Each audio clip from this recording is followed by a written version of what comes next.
Marvel, I inherited the Shadow Realm. This video is purely for entertainment and does not infringe on copyrights or laws. The rights to the novel and image belong to the original author. We do not claim ownership.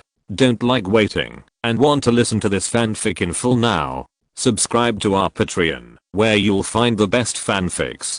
Chapter 151. How do you want to die? Just when Loki was about to die at the hands of Hoddle and his men, suddenly, footsteps were heard from outside the hall, and at the same time, Tony's teasing voice was heard. Is it so lively? So many people have gathered, and everything is done? After the words fell, everyone in the hall stopped their actions, their expressions changed, and they quickly turned their heads to look behind them. After seeing Tony's figure clearly, a look of tension suddenly appeared on the faces of Hoddle and his men. On the contrary, Thor, who was originally desperate, seemed to see hope, and hurriedly shouted, "Tony, save Loki, they want to kill Loki." After these words came out, the expressions on the faces of Hoddle and his men became even uglier, and Balder quickly stepped forward and said, "My lord, don't listen to Thor's nonsense. Loki betrayed the gods, and is a traitor. We are just eliminating the rebellion." Balder explained quickly,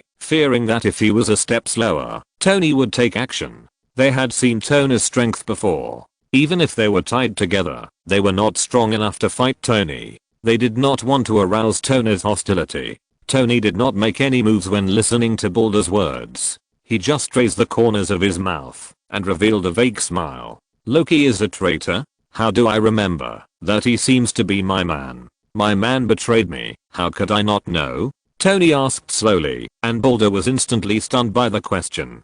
He did not expect that Loki and Tony actually had such a relationship. For a moment, he was a little panicked. At that moment, Balder quickly turned his head to look at other people, wanting to see if they had any solution, but when he turned his eyes to everyone, he found that everyone was avoiding his gaze.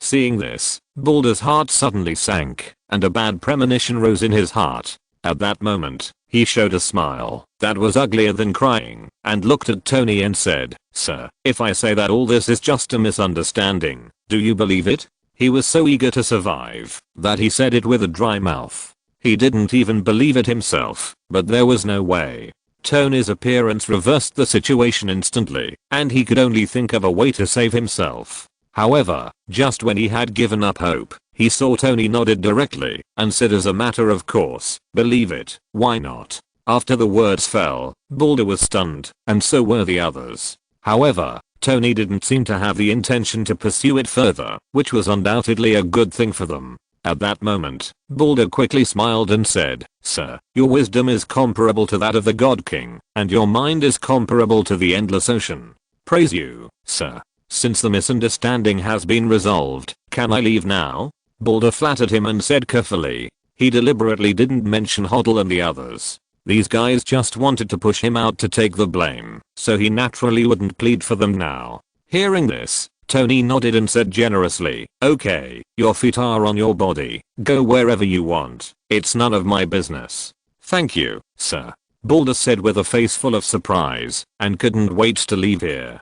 Tony's presence made him feel that the atmosphere was extremely depressing. It was better to leave as soon as possible. Seeing that Balder was about to leave his people and run away, Hoddle and his men panicked. If he ran away, what would they do? They wanted to call Balder, but Tony was in front of them, so they didn't dare to speak, so as not to attract Tony's attention, so they could only watch Balder walk towards the door of the hall step by step. Seeing that Balder was about to leave the hall, Tony flicked his fingers. Suddenly, a crisp sound echoed in the hall, and the sound was melodious. At the same time, a burst of flames suddenly burned on Balder's body out of thin air, and quickly engulfed his body. Ah! Ah! Ah! Balder's miserable howl sounded, instantly filling the entire hall. Tony's face also showed a look of surprise at this moment, and he said falsely, "Oh, misunderstanding, misunderstanding. I just wanted to test my ability. How come it burned you?" Tony said with an exaggerated expression, but he didn't move at all, just folded his hands and quietly watched the burning Balder. The intense pain made Balder's face twisted. Tony's flames now not only burned the body, but also the soul. No one could bear that kind of pain. "My lord, I was wrong, please, give me a quick death." Balder screamed and begged for mercy. Tony picked his ears and said casually, "What did you say? I can't hear you." After saying that, Tony retracted his gaze and ignored him, but looked at the remaining Hoddle and the others. The smile on his face slowly disappeared, replaced by indifference. "How do you want to die?" The words without any emotion rang out of Tony's mouth, and suddenly, cold sweat quickly slid down the heads of Hoddle and the others. At this moment, they didn't dare to speak at all. Balder died of misunderstanding, because of a misunderstanding. God knows if what they said would be the cause of their subsequent death. Therefore, several people looked at Tony with pleading eyes, but they did not dare to speak. Seeing their appearance, Tony, who had originally planned to play with them, immediately lost interest. He liked the tenacity of the strong, and did not like the wailing of the weak. He thought that these gods could be tougher, but the result disappointed him. This may be because the longer you live, the more afraid you are of death. Thinking randomly in his mind, Tony looked at the pale Loki and smiled. "These few people are handed over to you. You can do whatever you want to do with them." Hearing this, Hoddle and others felt desperate. They suddenly felt that the god of death was getting closer and closer to them. But just when they were almost desperate, Loki's weak voice suddenly sounded. "Let them go." When this was said, everyone present was shocked, even Tony. Loki was not the kind of person who would repay evil with kindness. However, this had nothing to do with Tony. Since he wanted to release them, then he could just let them go. Anyway, to him, they were just a few ants. Killing them or not would have no effect on him. "Go away." Tony waved his hand calmly. Suddenly, Hoddle and the others who were in shock came to their senses. They left the hall quickly, as if they had been pardoned. When they passed by Balder's ashes, their hearts couldn't help but beat violently, fearing that they would also catch fire. Just after they left, Tony slowly walked to Loki and invited him. "How about joining the Dark Alliance? The next time something like this happens, I will be your backer." Chapter 152. Ragnarok will be started by me. Tony invited him again, without mentioning Loki's previous promise. In his opinion, there was a high probability that Loki would agree, so he didn't bother to leave the impression that he was repaying a favor. Sure enough, facing Tony's invitation again, Loki did not hesitate and agreed directly. "I'm willing to join the Dark Alliance." As soon as he finished speaking, a pleasant reminder sounded in Tony's ears, and Tony's mouth curled up immediately. Ding, the evil god Loki successfully joined the Dark Alliance, and you will be rewarded with a chance to draw a lottery. Ignoring the system's prompt for the time being, Tony, who had just drawn the lottery, was not in a hurry to draw the lottery. Instead, he turned his head and looked at Thor and smiled. "Now that the matter has been completed, you should go back quickly. There are still a lot of things waiting for you to deal with." Thor was a little stunned, and then asked in confusion, "What about you?" "Don't worry about that. We naturally have other things to do," Tony said in a calm tone, without any intention of explaining. Seeing this, Thor scratched his head and finally nodded. "Okay, I'll leave first." After saying that, Thor looked at Loki, who instantly understood what he meant. He waved his hand and released Jane from the space. Looking at the unconscious Jane, Thor held her and left the hall directly. After his figure disappeared, Loki immediately looked at Tony and said with a hint of respect, "Any instructions?" As soon as he finished speaking, Tony's face suddenly broke into a smile. Compared with Thor's foolishness, Loki was obviously much smarter. He could tell at a glance that he had deliberately sent Thor away. "Do you want to take revenge on the gods?" Tony asked directly. Hearing this, Loki's eyes suddenly flashed with a hint of coldness. "As long as I live, they will never have peace." He did not answer directly, but his words showed his determination. Seeing this, Tony immediately reached out and patted Loki on the shoulder and said with a smile, "No need to wait until later, we can do it now. The god's domain has just been through a war, and the alertness is at its lowest. We can start now." After saying this, Loki's face flashed with surprise, and then he said in a deep voice, "It's probably not enough for just the two of us. Although you are very powerful, Odin is far from being as simple as he seems. As far as I know, most of his power has been suppressing something, so the strength he shows now is not his full strength." Loki said slowly, but Tony was not surprised at all. After all, he is the king of the gods. If he didn't have some trump cards, he wouldn't believe it. Besides, Loki just mentioned suppression, which made him think of someone. Hela, Odin's daughter, the legendary goddess of death. Because of committing a serious crime, she was suppressed in hell by Odin. In connection with what Loki just said, it is self-evident what Odin is suppressing. Of course I know what you said, but don't worry, we are not without help. I need you to do something. Please tell me. Loki bowed his head. Seeing his appearance, Tony nodded with satisfaction. The reason why he has been insisting on pulling Loki into the Dark Alliance is not only because of the system reward and his appreciation for him. The most important thing is that Loki can always understand his position. It is really comfortable to have such a person as a subordinate. Find a way to send Odin out of the god's realm. After the words fell, Loki was stunned. How could he send Odin away? Loki looked at Tony with a confused face, and Tony grabbed the Mind Scepter from the Shadow Kingdom and threw it to Loki.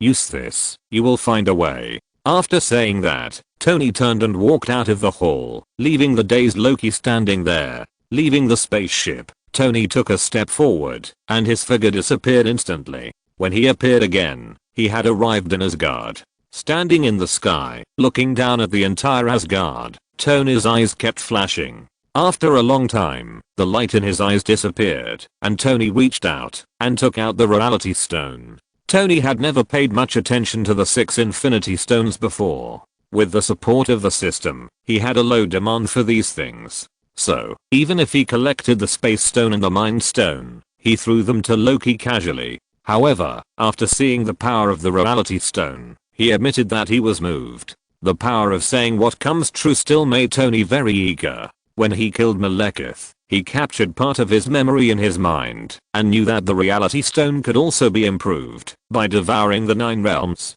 So, after helping the God Realm solve the trouble, he had already calculated the God Realm. And he was just measuring the entire Asgard and calculating the difficulty of the Reality Stone devouring Asgard. The conclusion is that it is very difficult. With the current power of the Reality Stone, it is almost impossible to devour a powerful world like Asgard. Therefore, Asgard must be weakened first. The strength of the world is generally composed of 3 parts: world laws, powerful creatures, and the origin of the world. Among them, creatures and powerful beings represent the upper limit of a world. The stronger the powerful beings, the thicker the origin of the world, and the more perfect the world laws.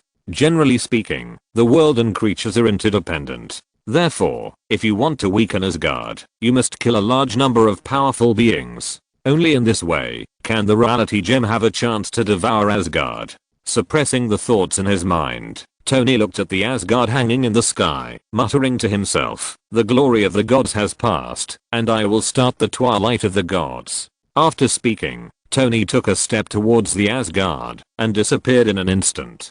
The Golden Palace, Odin's royal palace. At this moment the gods are standing respectfully on both sides of the hall, waiting for Odin's reward. After all, rewarding meritorious people after the war is a must, no matter in which world. As the reward was over, the gods left the Golden Palace one after another. When the Golden Palace returned to its former quietness, Tony's figure quietly emerged in the Golden Palace. On the throne, Odin looked at Tony, who appeared silently without much surprise, but whispered, "You are here." Hearing this, Tony nodded and smiled. "I'm here to get my reward. Don't worry, it has been prepared for you." Odin shouted to the outside of the hall, and immediately, Heimdall stepped in. "King." Heimdall said respectfully. "Take him to the treasury and freely choose 3 treasures." Hearing this, Heimdall glanced at Tony and nodded. "Yes, King. Please follow me." As he said this, Heimdall made a gesture of invitation and then led the way out of the hall.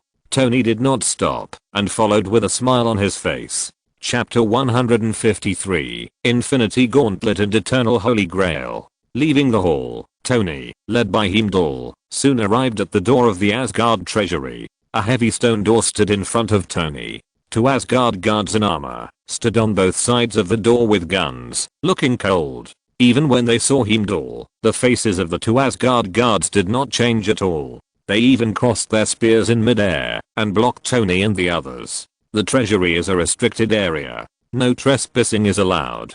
Violators will be killed without mercy. Seeing this scene, Heimdall was obviously not surprised. He took out a token from his arms and said loudly, "By the king's order, enter the treasury to take 3 treasures. No one can stop me." Seeing this, the 2 Asgard guards put away their spears, made way, and slowly opened the door of the treasury. As the treasury opened, Heimdall did not move, but turned to look at Tony behind him. "Sir, you can only go in by yourself. I will wait here. After you finish selecting, you can come here to register." Hearing this, Tony nodded and stepped into the treasure house without saying a word. As he stepped through the door of the treasure house, a dazzling light suddenly filled Tony's eyes. He saw a golden color everywhere. After adapting to the light in front of him, Tony looked around and saw a mountain of gold piled in front of him. Various gold-made items were placed all over the place like garbage. At this moment, Tony, the richest man in Blue Star, suddenly felt his poverty. However, these things were just simple yellow and white things, which were of no help to Tony. So after the initial surprise, Tony quickly adjusted his mentality and walked towards the depths of the treasure house. As he went deeper, the things placed in the treasure house became better and better, which made Tony a little dazzled. Unfortunately, these things were meaningless to him, so he could only move forward and look for his goal. Finally, when he came to the deepest part of the treasury, the things placed there became scarce, but the quality was getting higher and higher. And Tony's goal of entering the treasury finally appeared in front of him. A glove. In his previous life, although Tony didn't know Marvel so thoroughly, he had seen a video about the Infinity Gauntlet in a short video. It recorded that an Infinity Gauntlet was stored deep in the God's Domain treasure house. This thing became famous because of Thanos. Although the side effects are very strong, it does not prevent Tony from getting it. After all, if he hadn't come to this timeline, Tony would become Iron Man and eventually die on this thing. Now that he has the glove, when he gathers 6 Infinity Stones in the future, it will naturally come in handy. Of course, Tony himself will definitely not use it, but he can try it for the Shadow Core. Anyway, the Shadow Core is immortal. Even if it dies, it can be reborn at any time, so the side effects of the Infinity Gauntlet are almost close to nothing.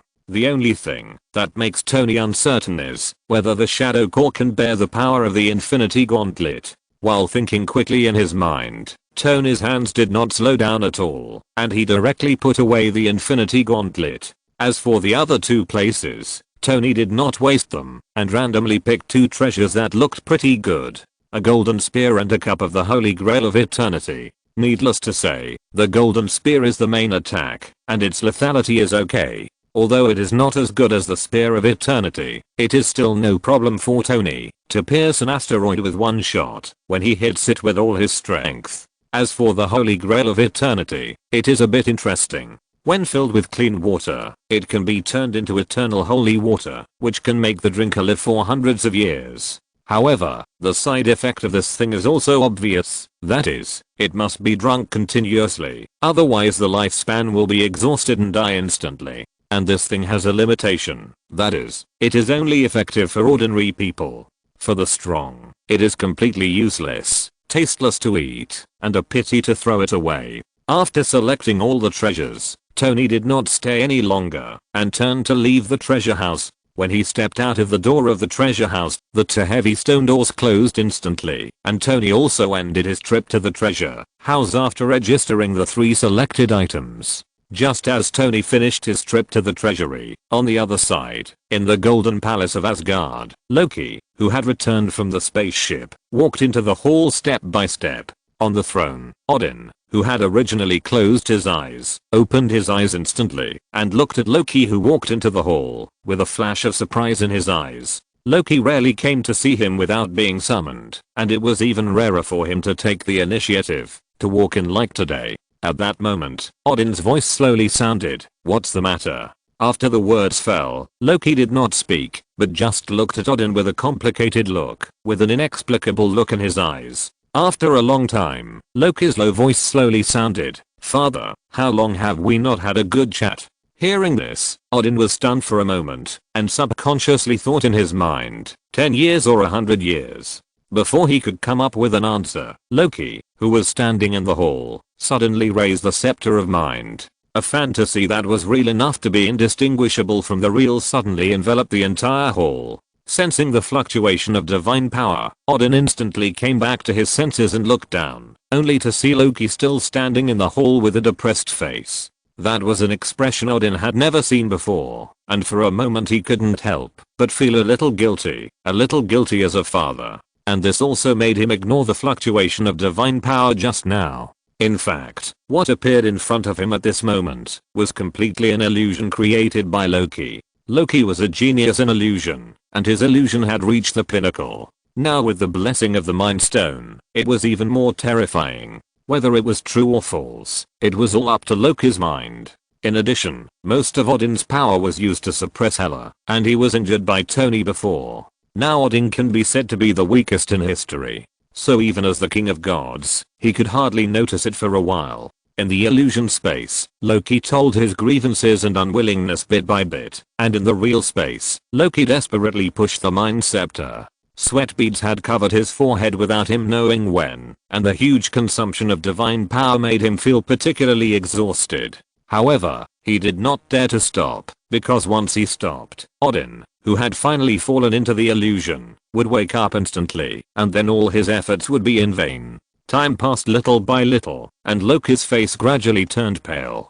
Just when he was about to reach his limit, Odin on the throne suddenly moved. He was seen emitting surging divine light, and a huge black hole appeared behind him. A suction force came out from the black hole, pulling Odin in. When his figure was completely immersed in the black hole disappeared, and Odin's figure completely disappeared from the throne. Chapter 154, Bold and Exciting Suggestions. When Odin's figure completely disappeared, Loki fell to the ground in the hall. At this moment, he was panting heavily, and waves of strong fatigue kept coming to his heart, making him feel like he was going to fall asleep at any time. In order to complete the task assigned by Tony, he finally exhausted himself this time.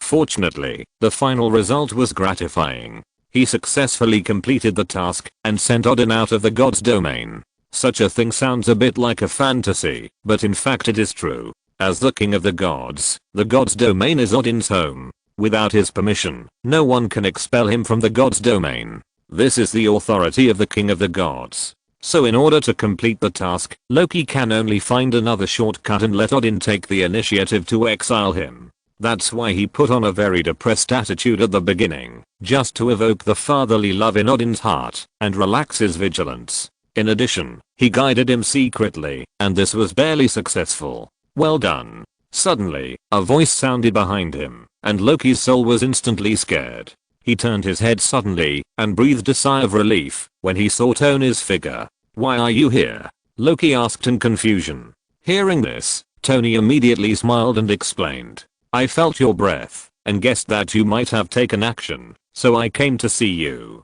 Now that Odin has been exiled, what should we do next?" "Wait. Someone will take the initiative to take action next." But Odin's disappearance cannot be concealed at all, and it may even be discovered at any time. By then, the entire god's domain will be turned upside down. It depends on you. During this period of time, I'll trouble you to be the king of the gods for once, and by the way, let you experience what it feels like to be the king of the gods. This is a reward for you," Tony said with a smile, and Loki looked at him in horror. "Let me be the king of the gods. Is it such a big deal?" Thinking of this, Loki swallowed nervously. "Will this be okay? If I'm discovered, I feel like the gods will tear me apart alive." "Don't worry, I'm behind you. Even if I'm discovered, what can they do? Besides, it won't take long, you'll be free soon." "Okay then." Loki nodded hesitantly. Under Tony's persuasion, he finally agreed to this bold and exciting proposal. After persuading Loki, Tony didn't stay any longer and disappeared silently in the Golden Palace, just as he came. As Tony left, Loki immediately turned his head to look at the throne behind him. A strong sense of excitement filled his heart, driving him to walk towards the throne step by step. Finally, he came to the throne, turned around and sat down. At this moment, a huge sense of satisfaction rose in his heart. His dream had come true. This feeling seemed not bad. Thinking of this, the corners of his mouth rose slightly, and his figure began to change. Soon, another Odin appeared on the throne. In the palace where Tony lived, after leaving the Golden Palace, Tony returned directly here. Sitting cross-legged on the bed, Tony looked up, and his eyes passed through the roof of the palace, and fell on the top of the Asgard. I saw a vast divine power gathering above the Asgard, suppressing the unknown land in the dark. These divine powers were naturally left by Odin. Even if he had left, his divine power still hovered above the Asgard. At this moment, a strong dark power rose from Tony's body, and wiped out the vast divine power. He wanted to use the reality gem to devour Asgard, and before that he had to reduce the number of strong men in the god's domain. But compared to doing it himself, he prefers to kill with a borrowed knife. And this knife is the goddess of death, Hela. As long as Hela is released, he can do nothing, and wait for the god's domain to be devoured. So this is why he sent Odin out. Because Odin continued to stay in the god's domain, it was impossible for him to erase the divine power he left behind. In fact, as long as he made a little movement, Odin would be able to find it immediately. Deep in hell, lava was everywhere and demons were fighting. This is one of the most dangerous places in the universe and the destination of all exiles. For billions of years, countless powerful beings have been sealed here, and it has gradually become one of the forbidden areas of the universe. And Hela is one of them. From the once high and mighty gods, she has fallen to the point of being with demons, which makes Hela's heart full of anger and tyranny. But because of Odin's suppression, she can only stay in this place and endure eternal loneliness. But even today, Hela, who was sleeping, suddenly woke up and felt that the seal that suppressed her was weakened a little. Although it was only weakened a little, compared with the growing power of the seal, this slight weakening made her ecstatic because it represented hope. Old man, you're almost dying. I finally waited for this day. I swear, when I see the light of day again, it will be the day when the EC will die. Ha ha ha. A crazy laugh rang out, and her voice echoed in the depths of hell, causing countless demons to panic. At the same time, it also awakened some powerful beings, who cast their eyes. That woman is going crazy again. She goes crazy every few decades. Isn't she tired of it? Haven't you heard? She's about to get out. Hey, this is the prison of the gods. Who can get out if the gods are not dead? After a while of communication, those powerful beings fell silent again. On Blue Star, in a nursing home, Odin was lying on a rocking chair, wearing a vest on his upper body and shorts on his lower body, looking like an old man in his twilight years. At this moment, he seemed to feel something, and his eyes were cast into hell, and a self-deprecating smile appeared at the corner of his mouth. Go ahead and make some noise. I've suppressed you for so many years. It's time for you to come out and make some noise. But if you provoke the old man, I don't know if you young people can handle it. Talking to himself, Odin quickly retracted his gaze and closed his eyes. His body kept rocking with the rocking chair, and a sense of relaxation permeated his whole body. No one knew whether he was self-exiled under the influence of Loki, or he was really tired and exhausted. Time kept passing, never stopping for anyone. In a blink of an eye, more than half a month had passed in the god's domain. And on this day, Thor also stepped into the Golden Palace, intending to bid farewell to Odin and send Jane back to the Blue Star. Hello, father. Thor saluted respectfully, but at this moment, Loki on the throne was a little panicked. Chapter 155. When did you learn to use your brain? Looking at Thor below, Loki was a little flustered. Among all the gods, if you ask who knows him and Odin the best, it must be Thor. After all, the two sides had dealt with each other more than once or twice, so when he saw Thor, Loki was a little guilty. Fortunately, he quickly adjusted his state and coughed lightly. Thor, what's the matter? Hearing this, Thor quickly said, Father, I came to say goodbye to you. I plan to send Jane back to Blue Star. Oh, this matter, go ahead. Loki waved his hand indifferently. He thought it was a big deal, and didn't take it to heart at all. But just after he said this, Thor in the hall suddenly changed his face. He originally had a respectful face, but he looked up at Odin on the throne with a suspicious face. Odin didn't have this attitude towards Jane before. He was determined to break them up, so Thor came this time, ready to be scolded.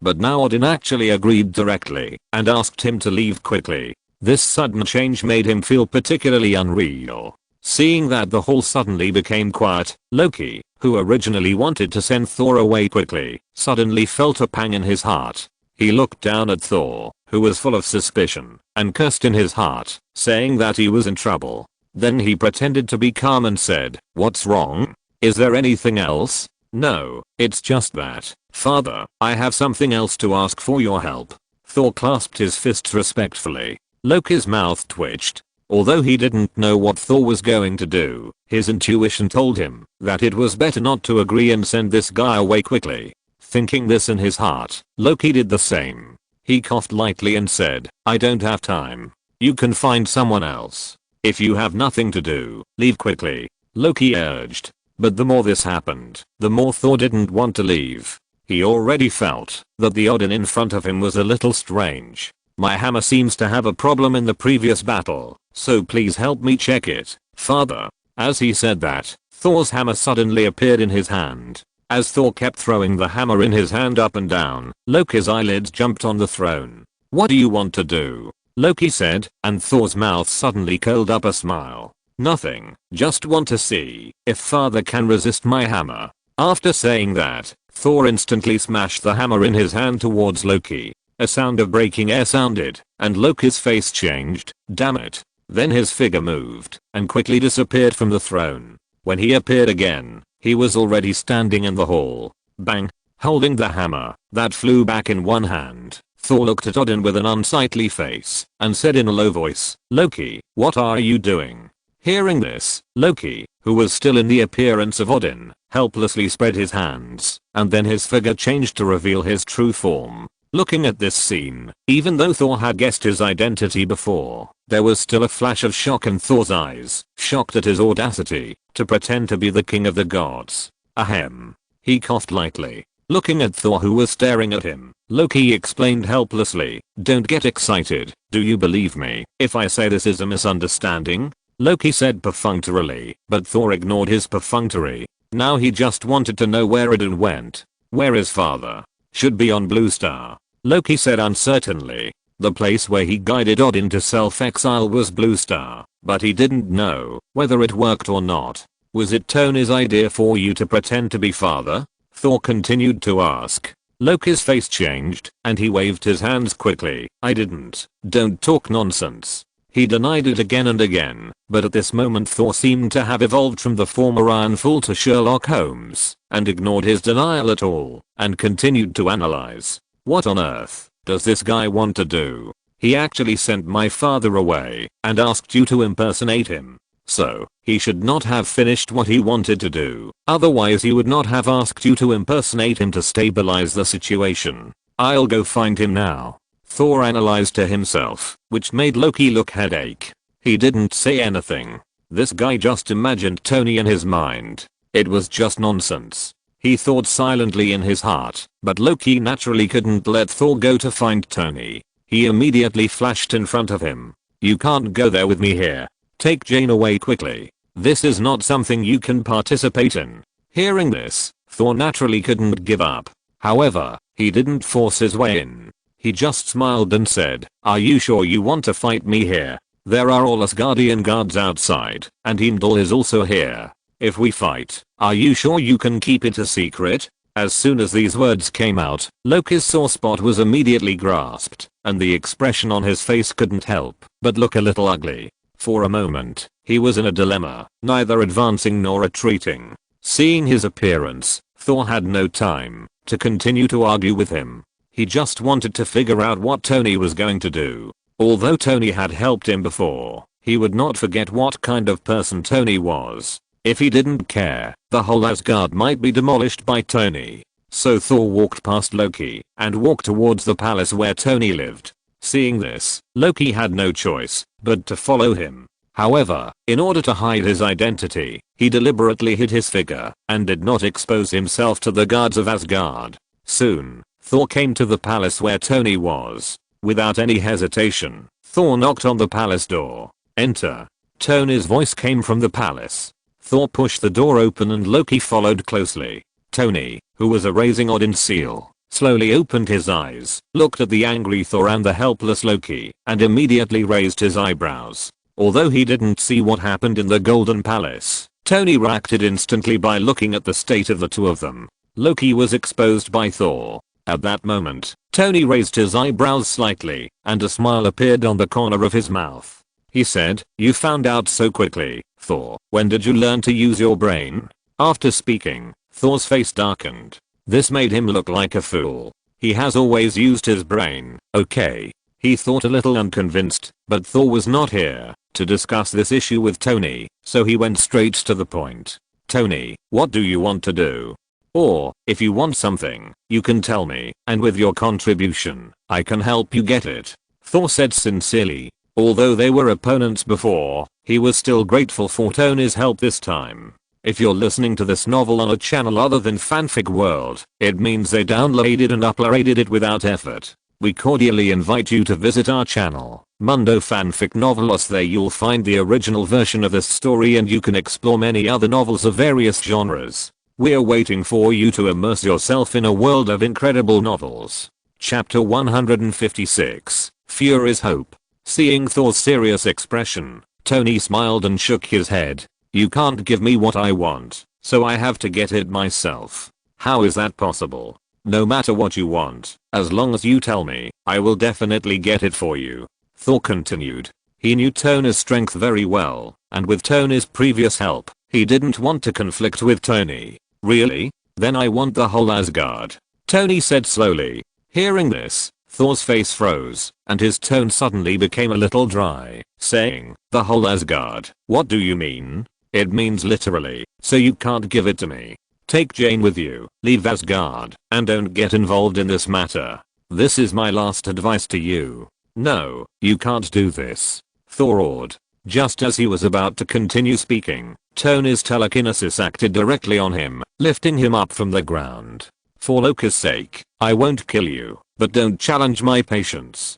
Believe me, you don't want to know the consequences." After saying that, Tony thought about it and threw Thor out of the palace. Bang! A fierce collision sounded, and Thor's whole body fell heavily on the open space outside the palace, and a big hole was smashed on the ground. But he didn't care about the pain in his body, struggled to get up from the ground, and walked towards the palace again, saying as he walked, "Tony, you can't do this." But before he stepped into the gate of the palace, Loki stopped him, looked at him with a complicated expression, shook his head and said, "Let's go. Don't say anything more. You should know Tony's temper. No one can change what he decides. Unless you plan to leave your life here." Loki persuaded, and the excitement on Thor's face faded, and the whole person became lost. After a long silence, he finally showed a bitter smile on his face and said, "What does Tony mean by wanting the whole Asgard? Does he want to be the king of the gods?" "I don't know either, but he should not be interested in this position,"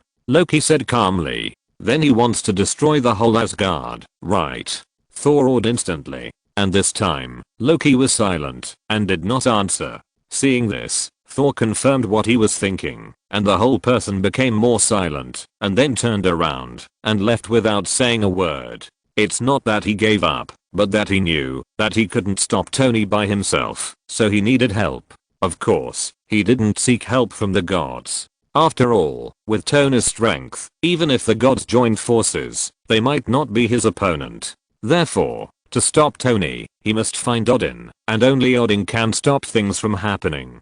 Quickly returning to his palace, Thor took Jane to the direction of the Rainbow Bridge without saying a word. In the reception temple, Heimdall looked at Thor and greeted him respectfully, "Your Highness." Hearing this, Thor stopped and looked at Heimdall. He wanted to tell him the truth, but he didn't dare. If he ruined Tony's plan now, who knows if Tony would just go on a killing spree. So, looking at Heimdall, Thor finally didn't tell him the matter, but just reminded him, "Pay more attention to father recently, he doesn't seem to be in a good condition." "Understood, Your Highness." Heimdall nodded. Thor didn't know if he understood what he meant. He could only take Jane to the Rainbow Bridge and return to Blue Star. On Blue Star, after returning, Thor immediately sent Jane back home, and then went to SHIELD. Fury seemed very happy to see Thor again, but before he could open his mouth to reminisce, Thor told him what happened in the god's domain, and asked for help. After listening to the whole story, Fury, who was originally smiling, suddenly turned his smile into a wry smile. "Thor, it's not that I won't help you, but what do you think we can do?" You know the strength of S.H.I.E.L.D. very well. That guy is a pervert. All the gods in your realm are no match for him. Even with S.H.I.E.L.D., there is no way to deal with him. Hearing this, although Thor knew that Fury was right, he still felt angry. So, are you going to watch Tony destroy my hometown? Thor stared at Fury. Fury also knew that what he did was not right. Thor had helped S.H.I.E.L.D. a lot before. Now he refused directly, which was indeed a bit inhumane. At that moment, Fury spoke to comfort him. Don't get me wrong, Thor. I didn't say I won't help. It's just that we need to have a feasible plan, not to take everyone to die. That's meaningless. Fury kept explaining, and Thor gradually calmed down after listening to him. Because what Fury said did make sense. He was a little impulsive. Thor took a deep breath and said slowly, sorry, I lost my composure. But we are not without hope of winning. My father Odin should be on Blue Star now. I need you to help me find him. If there is anyone who can stop Tony now, it is only my father Odin. Thor revealed another piece of news. Fury, who was originally looking headache, stood up instantly after hearing this. Odin is on Blue Star. That's right. My father was exiled to Blue Star by Loki. As long as we find my father, there is still hope of saving everything. So, I can only ask you for this matter. Thor said solemnly, and Fury nodded directly. No problem, don't worry, I will take care of this matter. As long as Odin is still on Blue Star, I will find him. Fury said excitedly. Compared with Thor, he thought more. Who is Odin? He is the king of the gods. If he takes action, can he completely solve Tony? After all, compared to the god's domain, Tony's base camp is on Blue Star, so Fury wants to deal with Tony more than anyone else. It's just that he had no choice before. He could only suppress all his thoughts in his heart, but now Odin's appearance has given him hope. As long as Odin can deal with Tony, he won't have to face that guy in the future. Thinking of the excitement, he couldn't help but smile. Looking at Fury with a smile on his face, Thor couldn't help but flash a strange look on his face. After staying with Loki and Tony for a long time, he has also improved his control over people's hearts. Looking at Fury's appearance, he almost guessed what Fury was thinking. For a while, he hesitated whether to tell him that Tony had fought with Odin and won the battle. After thinking for a long time, Thor finally didn't say it. He didn't have the heart to burst Fury's hope. Chapter 157 Thor's strength improves. Full of hope, Fury immediately took action. Thor was responsible for providing the portrait, and he mobilized 80% of S.H.I.E.L.D's intelligence forces to search for Odin's whereabouts. As the first intelligence organization in the United States, S.H.I.E.L.D's intelligence strength almost crushed all institutions in the world. Therefore, with the search of a large number of intelligence personnel, news about Odin soon appeared on Fury's desk. Looking at the news passed back, Fury's face was delighted, and he quickly said, "Go, call Thor to me." "Yes, Director." The assistant responded, and immediately turned around and walked out of the office. Soon, the door of the office was pushed open again, and Thor quickly walked in, with a hint of excitement on his face. "How is it? Did you find my father?" Thor said excitedly. Fury did not keep it a secret, and nodded and admitted, "Yes, we have locked Odin's location, but my people did not dare to go up to disturb him. I plan to go with you." "Okay, no problem. Let's go now without further ado," Thor responded directly. At that moment, the two of them left S.H.I.E.L.D. together, boarded the helicopter that had been prepared, and flew to a certain state in the United States. On the way, Thor learned all the information that S.H.I.E.L.D. had found out. Odin actually lived in a nursing home as a lonely old man. Knowing this, Thor's mouth twitched for a moment. Fortunately, S.H.I.E.L.D's intelligence ability was good. If he was asked to find it, he would never find Odin. Who would have thought that the king of the gods would actually live in a nursing home? It really gave people an unexpected feeling. After 3 hours, Thor and others finally arrived near the nursing home. In order to avoid trouble, they did not let too many people accompany them. Only Thor and Fury walked into the nursing home. Compared with the fast-paced life outside, the pace of life in the nursing home can be described as very leisurely. A moderate and peaceful atmosphere permeated the entire nursing home, making people unable to help but relax. However, Thor and the others did not forget their purpose, so this feeling was quickly dispelled from their hearts, and their eyes quickly searched among the crowd. Without any surprise, Thor soon saw that familiar figure, and immediately, a touch of excitement appeared on his face.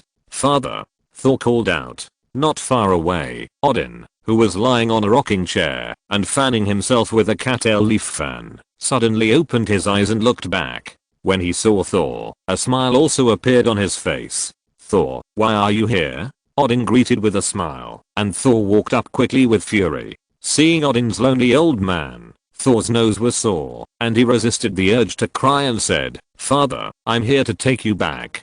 "Go back." "No, I'm fine here. What do I need to go back for?" Odin refused without thinking. Hearing this, Thor immediately became anxious, and he didn't have time to be sad, and quickly told Tony's conspiracy. However, he never thought that his words did not attract Odin's attention, and he still looked leisurely. "If they want to make trouble, let them do it. I have protected Asgard for so many years, and I'm tired. This is the calamity of the gods' realm, but also the opportunity of the gods' realm. If you can get through it, the gods' realm will naturally have a smooth road. If you can't get through it, the gods' realm will be destroyed," Odin said very calmly, but his words made Thor frown. After all, this was not what Odin would say. He couldn't help but doubt that the Odin in front of him was not pretended by someone else. Just when this thought just emerged in his mind, Odin's voice sounded again. "However, since you have found this, as a father, I will not stand idly by. Let me help you." After speaking, Odin suddenly waved his hand, and suddenly, a majestic divine power directly enveloped Thor's body and dispelled his doubts. The next second, a large amount of divine power poured into his body, madly improving his strength. For a moment, a strong breath slowly emanated from Thor's body. In a blink of an eye, half an hour passed, and the suspended Thor was put down. At this moment, he was surprised to feel the change in his own strength. He felt that his strength was at least 10 times stronger than before, which made him excited. He finally calmed down, and just when he wanted to say something, he saw Odin fell asleep in the rocking chair with a tired face. Obviously, it took a lot of effort to improve Thor's strength. Seeing this, Thor was silent, and a trace of guilt rose in his heart. Then he didn't say anything else, and turned around, and walked out of the nursing home. Seeing this, Fury on the side also followed without saying a word. Soon, the two walked out of the nursing home. Fury, who had been silent all the time, said, "What should we do now? Your father doesn't seem to want to go back." Hearing this, Thor smiled and said, "It's okay, let me take care of the rest." "You?" Fury looked at him in surprise. Thor smiled, and with a wave of his hand, a spear suddenly appeared in his hand. Fury naturally didn't recognize this thing, but if it were the gods of the Asgard, they would definitely recognize it. This is Odin's artifact, the Spear of Eternity. Just now, when Odin infused Thor with divine power and improved his strength, he also gave him the Spear of Eternity. Originally, Thor had no confidence in fighting Tony, but with his strength improved and the artifact in hand, he also had a certain degree of confidence in his heart. Therefore, even if Odin didn't take action, he planned to return to the Asgard to fight Tony again. Looking at Thor's confident face, although Fury didn't know the source of his confidence, after a long silence, he finally smiled bitterly and said, "I will gather the people from SHIELD and go to the Asgard with you." Hearing this, Thor looked at him in surprise, curious about why he changed his mind. Seeing this, Fury sighed and said, "Tony's strength is getting stronger and stronger. If it continues, SHIELD won't even have a chance to stand in front of Tony. So, joining forces with the Asgard is our last chance." Fury said slowly, with a bleak tone in his voice. Thor did not comment on this, nor did he refuse. For him, it would be good to have more power to deal with Tony. Without further sentimentality, the two quickly returned to SHIELD, and Fury immediately summoned all the extraordinary people in SHIELD.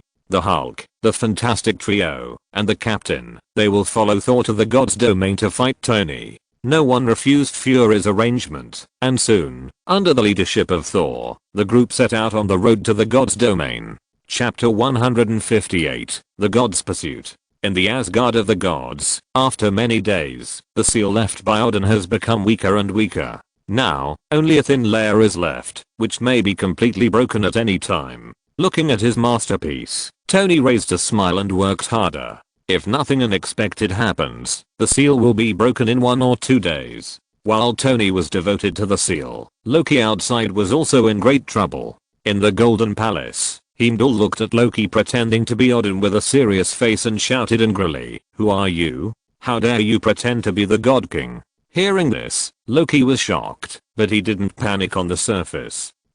What are you doing? Questioning this king, he said in a stern tone, trying to force Heimdall to subdue him through the majesty accumulated by Odin. If it weren't for Thor's reminder, Heimdall might really admit his defeat. However, after Thor's reminder last time, he has been observing Loki's Odin during this period. Although he had tried his best to imitate Odin, a person's behavior and some small movements were not so easy to imitate. In addition, Heimdall had been protecting Odin, and could be regarded as the god who knew Odin best. Therefore, even though Loki acted very similarly, he was sure that the person in front of him was definitely not Odin, which led to the question just now. With a sneer on his lips, Heimdall looked at Loki coldly and said word by word, "If you are really the God King, I would naturally not dare to offend you, but you, a fake, actually stole the throne of the God King. You are simply looking for death. I will give you 2 choices now. Either show your true self and wait for the God King to return to deal with you, or I will personally kill you in this golden palace."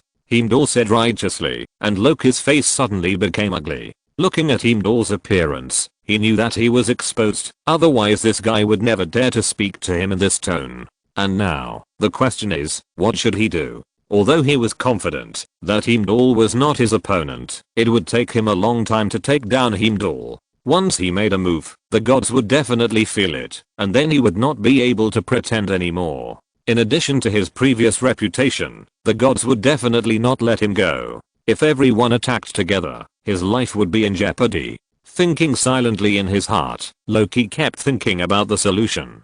Unfortunately, Heimdall did not give him this opportunity at all. Just when he was silent, Heimdall moved, holding the hilt with both hands, and pulled the giant sword out from his waist. With a slight sound, Heimdall said with murderous intent, "Kill." As soon as he finished speaking, he saw him slash at Loki with a sword, and the huge sword energy immediately whistled towards Loki. Boom. A sound of explosion sounded, and Loki, who was in deep thought, was awakened on the spot. At that moment, he did not care about thinking. His expression changed instantly, and he quickly fought back. Bang! A cluster of flames flew out of his hand and collided with the sword energy. Suddenly, a violent explosion resounded through the Golden Palace, and the fluctuations of the breath of the 2 people fighting quickly spread in all directions. Suddenly, in the Asgard, the gods who were practicing hard opened their eyes and turned to look in the direction of the Golden Palace. Before the battle against the Dark Elves, the gods walked out of the sleeping place.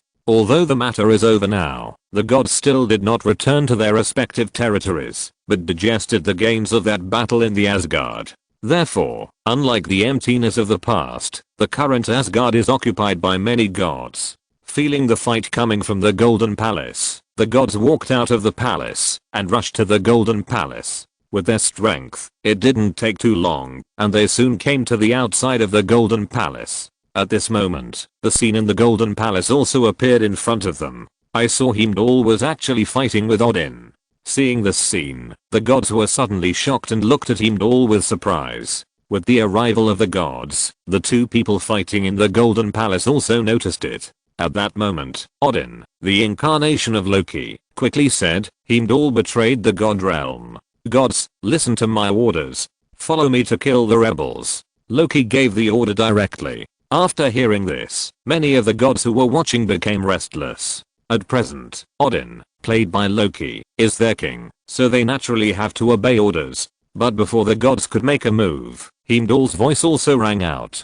"Don't listen to this person's nonsense. He is not a king at all. He is a fake. This person has stolen the throne of the God King and has evil intentions. You quickly join hands with me to take him down," Heimdall said loudly, his tone full of urgency. The gods who had originally planned to take action stopped after hearing this. They looked at the two of them with puzzled faces, not knowing who to listen to. However, there are also smart people among the gods, and they reacted quickly. If the Odin played by Loki is really the God King, how could he not take down Heimdall for so long? After all, the God King represents the strongest strength in the god realm. Although Heimdall is not bad, he is not qualified to fight against Odin, so the Odin in front of him is fake. Thinking of this, many people immediately cast their cold eyes on Loki and stepped directly into the Golden Palace, slowly surrounding Loki to prevent him from escaping. Although Loki has been fighting with Heimdall, he always pays attention to the movements around him.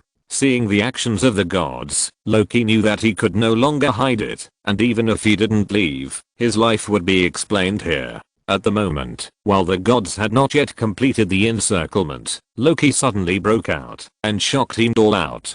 Taking this opportunity, he directly exerted his own speed to the extreme and escaped from the Golden Palace. Seeing this, the gods shouted, "Stop him!" As they said this, the gods quickly chased after him. Suddenly, streams of light flashed across the sky above the Asgard. Loki, who was fleeing madly, looked back at the movement behind him and saw that the gods were following him like evil spirits, wanting to tear him to pieces. This made Loki shudder instantly, and he rushed to the palace, where Tony was without thinking. Now the only one who could save him was Tony. Unless he wanted to die, Tony's palace was his only way to escape. It didn't take too long. A few minutes later, Loki landed directly outside Tony's palace and said with a wry smile, "I need your help." As soon as he finished speaking, the palace gate opened instantly, and Tony's voice came from it. "Come in." Hearing this, Loki walked in without hesitation, and after he entered, the gate closed instantly, and the gods also descended at this moment. Chapter 159, The Birth of the Goddess of Death Hela. Looking at the closed palace gate, the god's eyes flickered, and no one acted rashly. In the previous cosmic battle, Tony proved his strength. Now that Loki has entered the palace, they dare not force their way in. For a moment, the gods' faces were full of hesitation. However, not everyone is afraid of Tony. Heimdall looked at the palace gate, then turned his head to look at the hesitant gods, took a deep breath, walked out slowly, and walked towards the palace gate. He is the patron saint of the gods, not only guarding the Rainbow Bridge, but also Odin. Now, someone is pretending to be Odin, and Odin is missing. He must find out the situation no matter what, so he suppressed his fear of Tony in his heart, and knocked on the palace door. Dong dong dong. A dull knock on the door sounded, and Heimdall said calmly, seeking to see Lord Tony. After he finished speaking, there was no response from the palace. Heimdall's face darkened, and he continued, "Since the Lord does not want to meet, don't blame me for offending you." As he spoke, Heimdall suddenly exerted force, and pushed open the palace door. Creaking. The sound of the palace door being pushed open slowly rang out, and the gods listened to the sound, and their hearts were immediately lifted. Soon, the door was completely opened, and Heimdall walked in without hesitation. At that moment, Tony, who was sitting cross-legged on the bed, and Loki, who had regained his true form, suddenly appeared in front of him. He first glanced at Tony, who had closed his eyes, and Heimdall's eyes quickly locked on Loki. "It's you." Heimdall stared at Loki and said slowly. Although Loki had regained his true form, Heimdall, who had fought with him, still recognized him at a glance as the person who had just pretended to be Odin. Suddenly, a trace of anger flashed across Heimdall's face. "Where is the God King?" Hearing this, Loki did not answer, but turned to look at Tony. At this time, Tony slowly opened his eyes, and his calm eyes fell directly on Heimdall. Suddenly, Heimdall suddenly felt a chill all over his body, and a great fear rose in his heart. At this moment, he felt like a lamb to be slaughtered, being stared at by a lion, and he might become food in the lion's mouth at any time. If it were an ordinary god, he might have been scared at this moment. But Heimdall did not. He suppressed the fear in his heart, turned his eyes to Tony, and asked word by word, "My lord, what do you want to do?" He did not ask Tony before, because Tony's strength made him dare not speak rashly, for fear of angering him. But now, when Tony stood up for Loki, he understood that Loki's pretending to be the God King was definitely related to him. So, he no longer concealed it, and asked Tony directly without Loki. Listening to his words, Tony's calm mouth couldn't help but curl up a smile. You will know what I'm going to do soon. Seeing this, Heimdall took a deep breath and said seriously, no matter what you want to do, unless I die, you will never succeed. Really? Tony raised his eyebrows and then raised his hand to point to the top of his head. But, I have succeeded, Tony said playfully. Heimdall looked up and saw nothing except the roof. He was puzzled. Tony was too lazy to explain to him. Just now, the moment he entered the door, the last trace of Odin's power left in the sky above the Asgard was completely wiped out by him, and the seal was completely broken. This means that Tony has done everything he wants to do, and all he has to do is watch the show. Heimdall retracted his gaze, and a bad premonition quickly rose in his heart. Although he didn't know what Tony meant by what he said just now, his intuition told him that something big had happened. Just when he thought of this, before he could continue to ask, there was a sudden exclamation from outside the palace. Oh my god, what's going on? God King, what happened? It's cracked, it's cracked. Hearing the voice from the outside, Heimdall's face changed. He didn't bother to ask Tony, turned around and walked out quickly. Tony didn't stop him, and even walked out with Loki. When the three came to the outside of the palace, their attention was immediately attracted by the strange scene in the sky. I saw that the originally clear sky was dyed dark red at some point, and the thick clouds of fire covered the entire sky. A terrifying breath emanated from the sky, making the gods tremble. It was as if they had encountered something terrifying. As time passed, the strange scene in the sky not only did not dissipate, but became more and more intense. At last, a loud rumble suddenly sounded in the sky, and the terrifying lightning flashed across the sky. Suddenly, a huge crack appeared in the sky accompanied by lightning and slowly opened. Looking at this scene, the gods took a breath of cold air, and everyone felt a tingling scalp. Although they were still unsure of what had happened, they were definitely not able to resist the power that could tear apart the god's domain. At this time, the cracks in the sky above the god's domain became larger and larger, and people could gradually see the scene on the other side of the cracks through the cracks. Suddenly, a lava world appeared in front of the gods. They saw erupting volcanoes, blazing hellfires, and demons fighting each other. Of course, none of this mattered. The most important thing was that a woman appeared in front of them. She was wearing a dark green battlesuit, and she was filled with a terrifying breath of death. In her habitat, everything was extinct and the lava was extinguished. Everything seemed to have lost its life, leaving only a dead silence. Looking at this scene, the gods felt a chill in their hearts, and many people showed fear on their faces. Finally, someone trembled and said, Hela. As soon as these words came out, the fear in everyone's hearts exploded. Everyone seemed to be crazy, and talked to themselves. Impossible, how could Hela appear? Isn't she sealed? Damn it, that madman is back. We are all going to die. Where is the God King? Where is the Lord God King? Please come to the Lord God King. Fear, panic, madness, all kinds of human conditions are being played out among the gods at this moment. And all this is only because of the appearance of the goddess of death, Hela.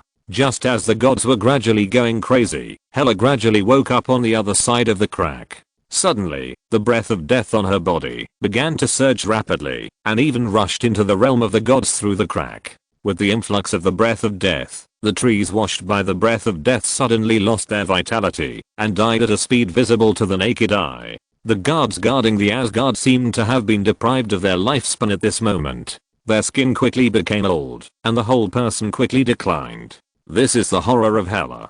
Death is everywhere she passes. Chapter 160. Are sheep in groups no longer sheep? Looking at the horrifying scene in front of him, Loki took a breath of cold air, and his whole body felt numb. Tony's eyes also focused at this moment. He had never expected Hela to be so terrifying. She hadn't appeared yet, but the aura she exuded was so terrifying. What should we do now? Loki said in a serious tone. Watch the show. Tony replied calmly, holding his hands and watching the changes quietly.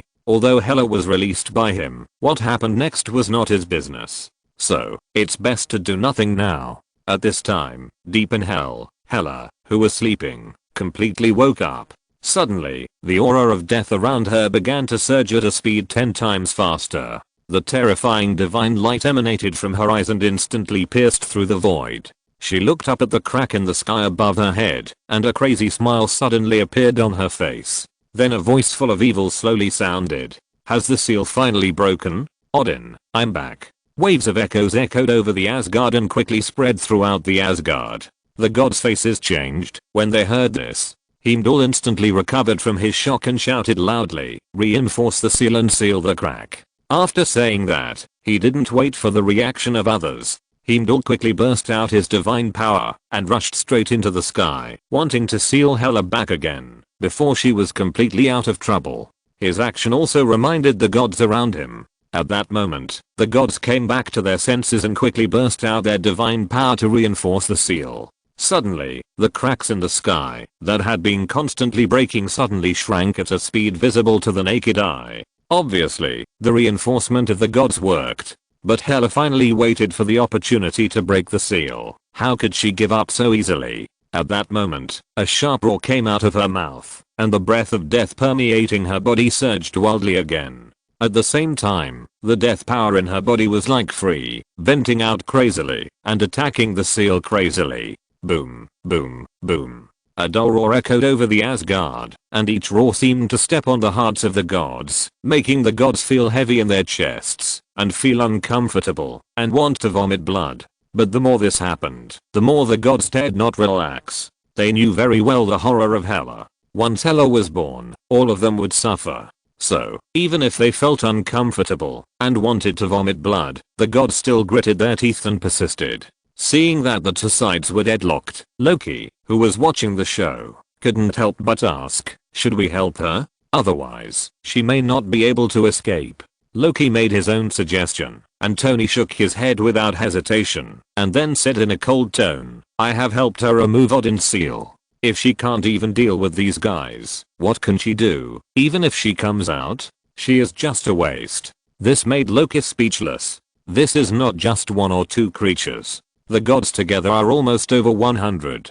It is so easy to deal with the power of so many gods gathered together. Loki thought speechlessly, but he didn't speak. Since it was Tony's decision, he just had to follow it. In fact, Hela did not disappoint Tony. The power of the gods is beyond doubt, but Hela's power is not exaggerated. As the goddess of death and Odin's first child, Hela was born extraordinary. After adulthood, her strength is even closer to Odin.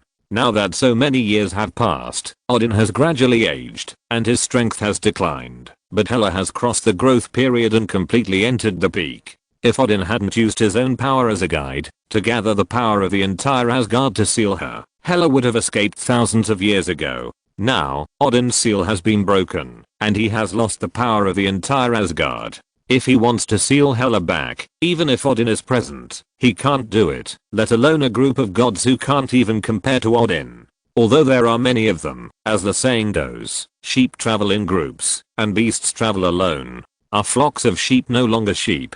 A group of ants dare to stop me, you will all die.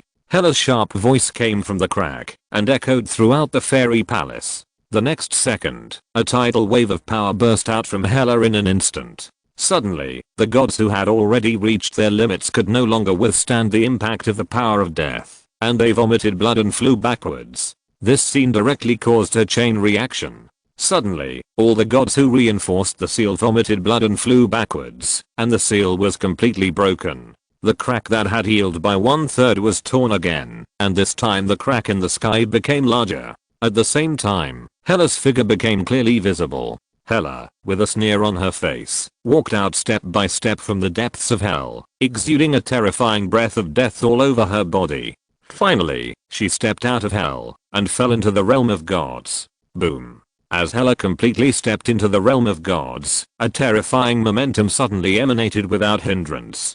Before, Hela's breath had already made the gods uncomfortable, even though they were separated by a world. Now that they had lost the isolation of the world, Hela's aura alone had already suppressed the gods so much that they could not raise their heads. At this moment, many gods showed despair in their eyes. Looking at Hela who was high above them, they seemed to see the coming of the end of the world. But Hela, who had finally escaped from the predicament, had no time to pay attention to the gods below. She took a deep breath, and felt the sweetness in the air, which was completely different from the smell in hell. For a moment, a hint of intoxication appeared on her face. I like the smell of freedom. But I hate the breath of life. Death is the destination of all things. While talking to herself, Hela let the breath of death on her body spread without any concealment.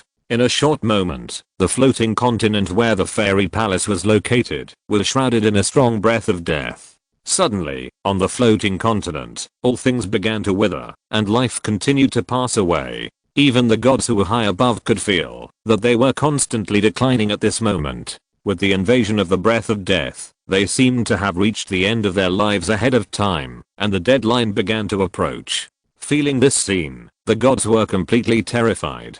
At that moment, the gods completely lost the courage to fight Hela, and they all mobilized their divine power to flee outside the Asgard.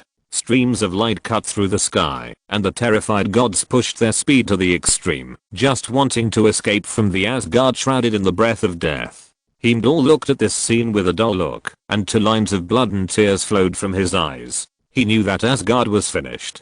Chapter 161, Bloody Heimdall. Everything was withering. The gods were fleeing. In this desperate scene, Loki and Tony seemed out of place. Compared to the panicked gods, the two seemed like outsiders, watching the scene calmly, without any panic. Should we leave? Loki reminded. Right now, everyone was fleeing, and it was really a bit eye-catching for them to just watch the show. Hearing this, Tony was about to nod, but when his eyes swept over Heimdall, the words he was about to say changed instantly. Don't be anxious, the show is just about to start. How can the audience leave early? After saying this, Loki uttered a light hum and looked at Tony with a hint of doubt on his face. But Tony didn't look at him, but still stared at Heimdall's position. Seeing this, Loki followed his gaze and looked over, and Heimdall, who looked sad and determined, suddenly appeared in his sight. What does he want to do? Loki asked in confusion. This world has never lacked brave men. It seems that not all gods are useless.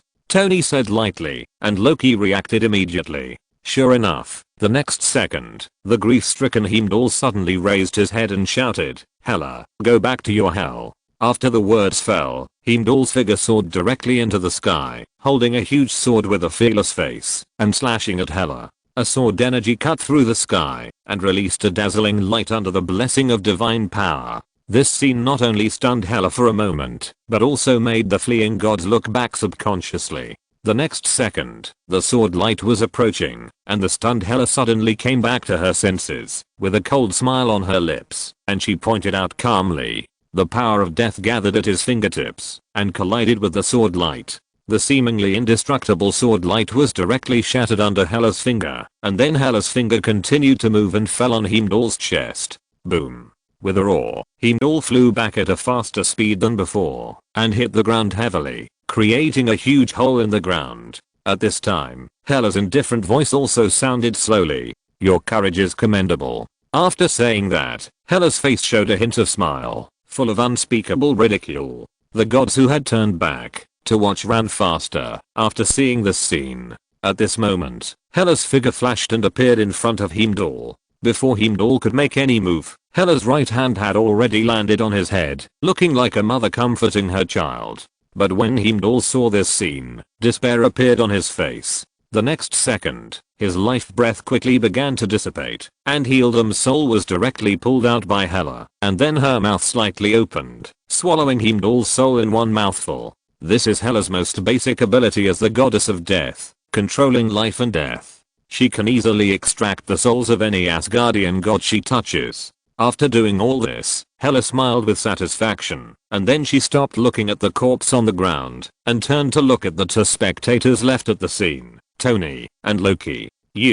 Aren't you afraid of me? Hela said in a cold tone, and her eyes revealed the breath of death, as if she could take their lives at any time. Loki swallowed his saliva, and didn't say anything. If it weren't for Tony, he would have run away long ago. Hela was terrifying enough, and he had just witnessed Heldam's soul being extracted and devoured, which made him want to stay away from Hela. Therefore, facing Hela's question, Loki had no intention of answering, but was ready to run away at any time. Tony was not afraid of Hela, because of the scene just now, because he and Loki were essentially different. He was a human being, not a creature of Asgard, and was not subject to the jurisdiction of Hela, the goddess of death of Asgard. Of course, in addition to this, it was also because Tony was very confident in his own strength, which was the reason why he was fearless. Why should I be afraid of you? You were released by me. Since I dared to release you, I'm not afraid of you. Oh, really? Hela smiled. Her smile was like the legendary Medusa, charming and dangerous. Then should I thank you? No need, we each take what we need. Tony shook his head slowly, his face still filled with a confident smile. Hela looked at him deeply, the smile on her lips disappeared, and then she turned and left. Tony made her feel a little dangerous, so when Tony did not take the initiative to make enemies with him, she did not want to provoke Tony. After all, it is a fool's job to make enemies for yourself for no reason. Although Hela is crazy, she is not stupid. Looking at Hela who turned and left, Loki's face flashed a trace of surprise. Leaving now? He was ready to run away and make room for them on the battlefield. With a trace of regret in his heart, Loki turned to look at Tony. Now, the show is over. Where should we go? Hearing this, Tony smiled and did not explain, just beckoning Loki to leave with him. It is naturally not an easy task to use the reality stone to devour Asgard. In addition to weakening Asgard's resistance, Tony also needs to prepare a formation to provide enough energy for the reality stone. Of course, Tony himself does not know any formation, but there is such a formation in the memory of Malekith's death, which can assist the reality stone to devour the world. However, setting up the formation requires a lot of materials, which Tony naturally does not have, so he needs to rob now. Of course, it can't be called robbery, just taking away some things that others don't want. The guards of the Asgard treasury have already run away. As long as the door is opened, they can take whatever they want in the treasury of the god's domain. Turning his head to look at Loki beside him, Loki was stunned under Tony's gaze, and then said with an ugly face, "You don't want me to open this door." Smart. Tony praised. Loki's mouth twitched. "I don't have that ability. I can't do it." Loki refused without thinking. Unfortunately, Tony did not let him go, but patted his shoulder and said slowly, "Don't worry, we have plenty of time. You can study it slowly. I believe you. You can do it. Come on."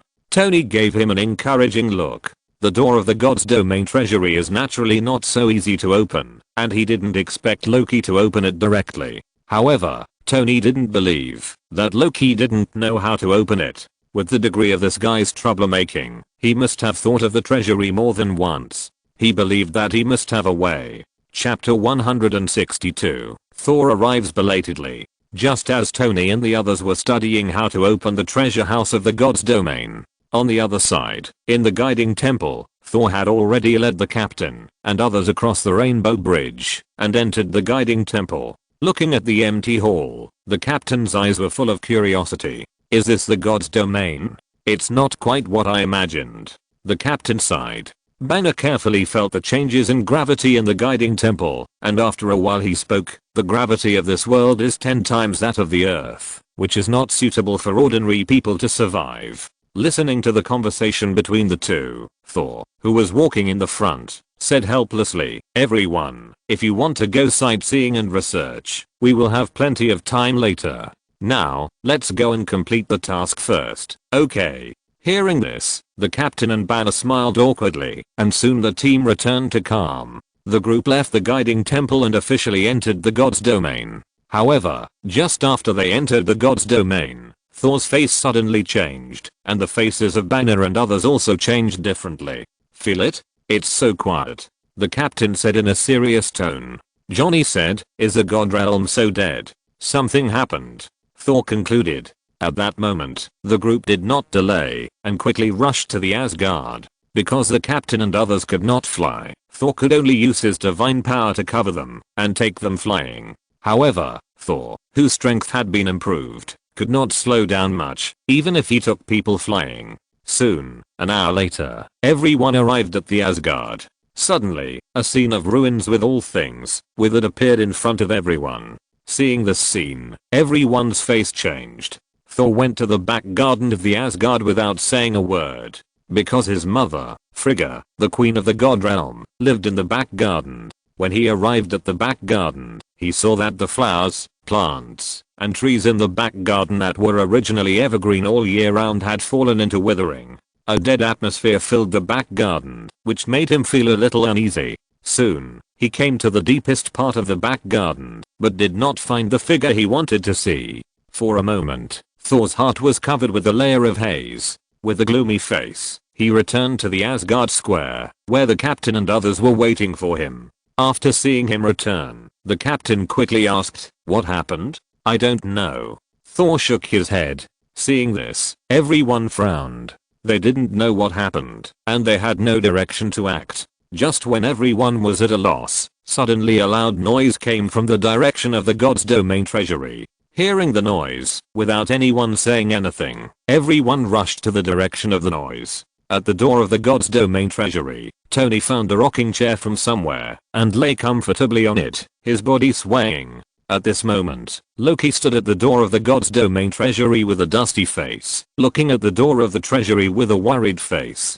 Just now, he tried to break the door of the treasury, but he didn't expect to activate the protection of the door of the treasury, which blew him out. Just when Loki tried to open the door of the treasury again, a sound of breaking through the air suddenly sounded, and Thor appeared behind the two of them. Looking at Tony and Loki, Thor's eyes lit up. Although he came back to deal with Tony, there was obviously something wrong in the Asgard that he didn't know about. He didn't take action immediately, but asked, "Tony, Loki, what happened in the Asgard? How did Asgard become like this? Also, where is Mother?" As soon as he stood still, a series of questions came out of Thor's mouth. Loki looked back at him, ignored him, and continued to think about how to open the door of the treasure house. Tony looked back at Thor with a smile on his face and said, "You ask this? Someone named Hela ran out of hell, and then Asgard became like this. As for your mother, I didn't notice it. It seems that she evacuated with the gods." Hearing this, Thor's face flashed with a trace of astonishment, but he didn't hear the bad news, and he was finally relieved. But just when he was relaxing, Tony patted his head, as if he remembered something, and said in a relaxed tone, "By the way, Heimdall is dead, killed by that woman." As soon as these words came out, Thor was struck by lightning, and his relaxed mood was completely caught off guard. After a long time, Thor came back to his senses, looked at Tony with an ugly face and said, "Aren't you also her opponent?" "I don't know." Thor's mouth twitched, and he didn't know what the answer was. "I didn't fight with her. How would I know if I could beat her?" Tony shrugged and said indifferently. Thor asked with a stiff face, "You didn't fight? Why didn't you stop her?" "Why should I stop her? Does it have anything to do with me? It's inexplicable." Tony kept teasing Thor, which made Thor's mentality explode instantly. For a moment, he was so angry that he couldn't speak. Seeing this, Tony smiled with satisfaction. This guy left and came back, obviously to deal with him. That's why Tony kept teasing him, otherwise this guy would really think he has no temper. Now that his inner evil taste has been satisfied, Tony has lost interest in continuing to care about him, and lies comfortably on the rocking chair again. After finally calming down, Thor took a few deep breaths and looked at the two of them seriously. "What are you doing? Open the door. Can you open it?" Tony asked with some expectation. Thor shook his head directly. "This is a treasure house of the god realm. No one can open it except the order of my father." Hearing this, Tony rolled his eyes and was too lazy to pay attention to him. Seeing this, Thor couldn't help but say in a heavier tone, "Stealing the treasure house of the god realm is a serious crime." As he said that, Thor wanted to step forward to stop him, but before he could make any move, Tony's lazy voice suddenly rang out. "I think you have time to stop us. Why not quickly find Hela's whereabouts and see if you can stop her? We are only stealing the treasure house of the god realm, but she is planning to destroy the entire Asgard." As soon as these words came out, Thor's figure suddenly froze in place. "Where is Hela?" he asked anxiously. Tony spread his hands and did not answer, but the meaning was very clear. He didn't know. Seeing this, Thor glanced at the two of them, thought about Tony's words, and finally turned and left. Although he didn't want to admit it, he had to admit that Tony's words made sense. Stopping Hela was what he should do now. In comparison, stealing the treasure house, steal it. Anyway, you may not be able to open the door of the treasure house. Thinking of this, Thor left quickly, completely unaware that Tony had to do much more than Hela. If you're listening to this novel on a channel other than Fanfic World, it means they downloaded and uploaded it without effort. We cordially invite you to visit our channel, Mundo Fanfic Novelos. There you'll find the original version of this story and you can explore many other novels of various genres. We're waiting for you to immerse yourself in a world of incredible novels. Chapter 163, Hela seeks cooperation. Thor, who was fooled, took the captain and others to leave the Asgard to search for Hela's whereabouts. Tony continued to wait for Loki to crack the god's domain treasury. As time passed, soon, the god's domain treasury was gradually opened under Loki's hard work. Seeing this, Tony couldn't help showing a hint of joy on his face. Although he was not in a hurry, he was still a little irritated by the delay. Fortunately, everything is fine now. Just as he was about to enter it, suddenly, a figure walked out of the space and stood beside him. He saw Hela looking at Tony with full aura, with a smile on her lips and said, "How about it? Do you mind if I go in with you?" Hearing this, Tony's eyelids turned up and said bluntly, "Mind? Want to get something for free? There is no such good thing," he said bluntly, completely forgetting that he was also a member of the free party. Listening to Tony's words, Hela was not angry. Her arrogance only exists in front of the weak. In front of the strong, she can still communicate calmly. At the current speed, it may take you some time to open the door of the treasure house. If I help you, it will be open soon. Hela smiled and said slowly, her tone full of calmness. "Oh." Tony glanced at her and asked in confusion, "Then you can go in by yourself. Why follow me? I want to cooperate with you to deal with the gods of the divine realm together. Helping you open the treasure house is my sincerity. How about it?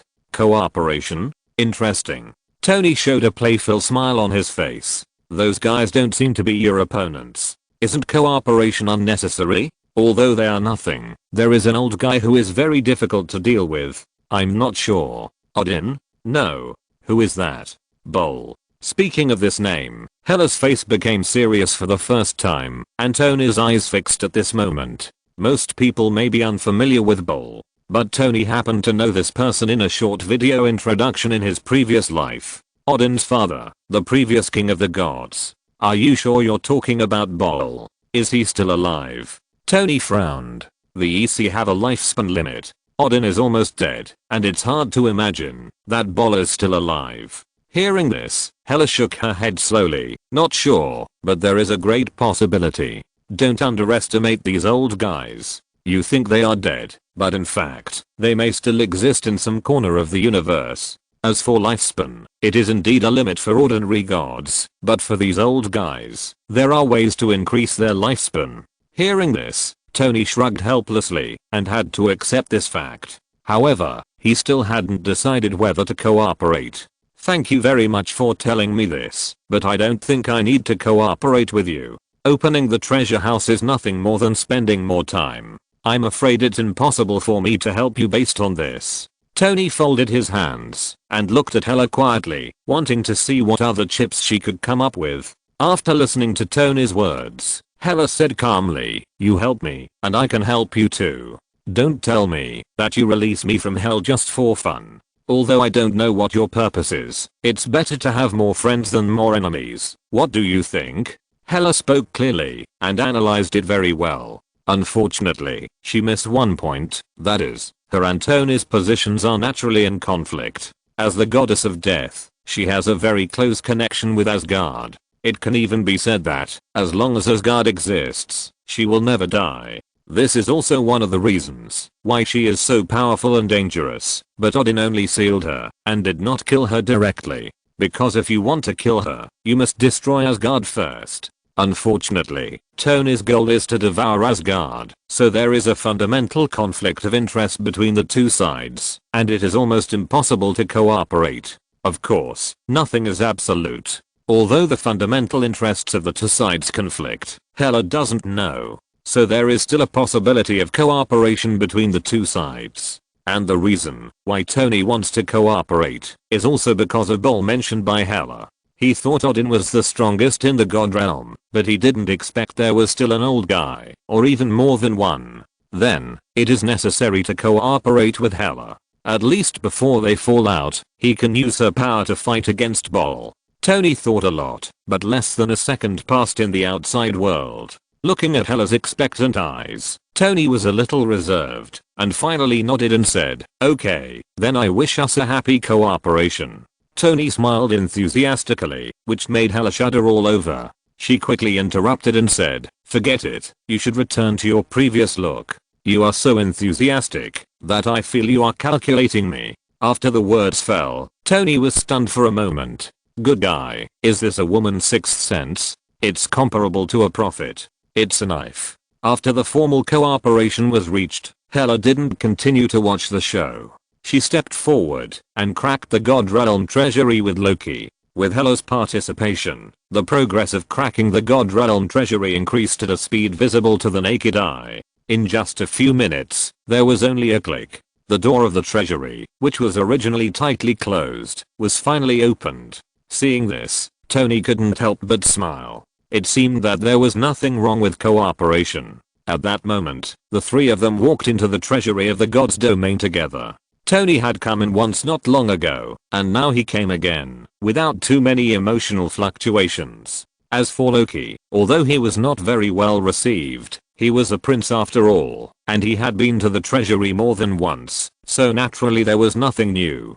Hela's words were even more exaggerated. As soon as she entered the treasury, she showed a look of disgust on her face, and she kept muttering, "What kind of garbage is this? This kind of thing is also qualified to be put into the treasury." The EC has really become more and more decadent in recent years. Just like this, the treasure that was enough to make 99% of the creatures in the world excited was not seen by Tony and the other two at this moment, and was even constantly disliked by Hela, as if what was in front of her was just a pile of garbage.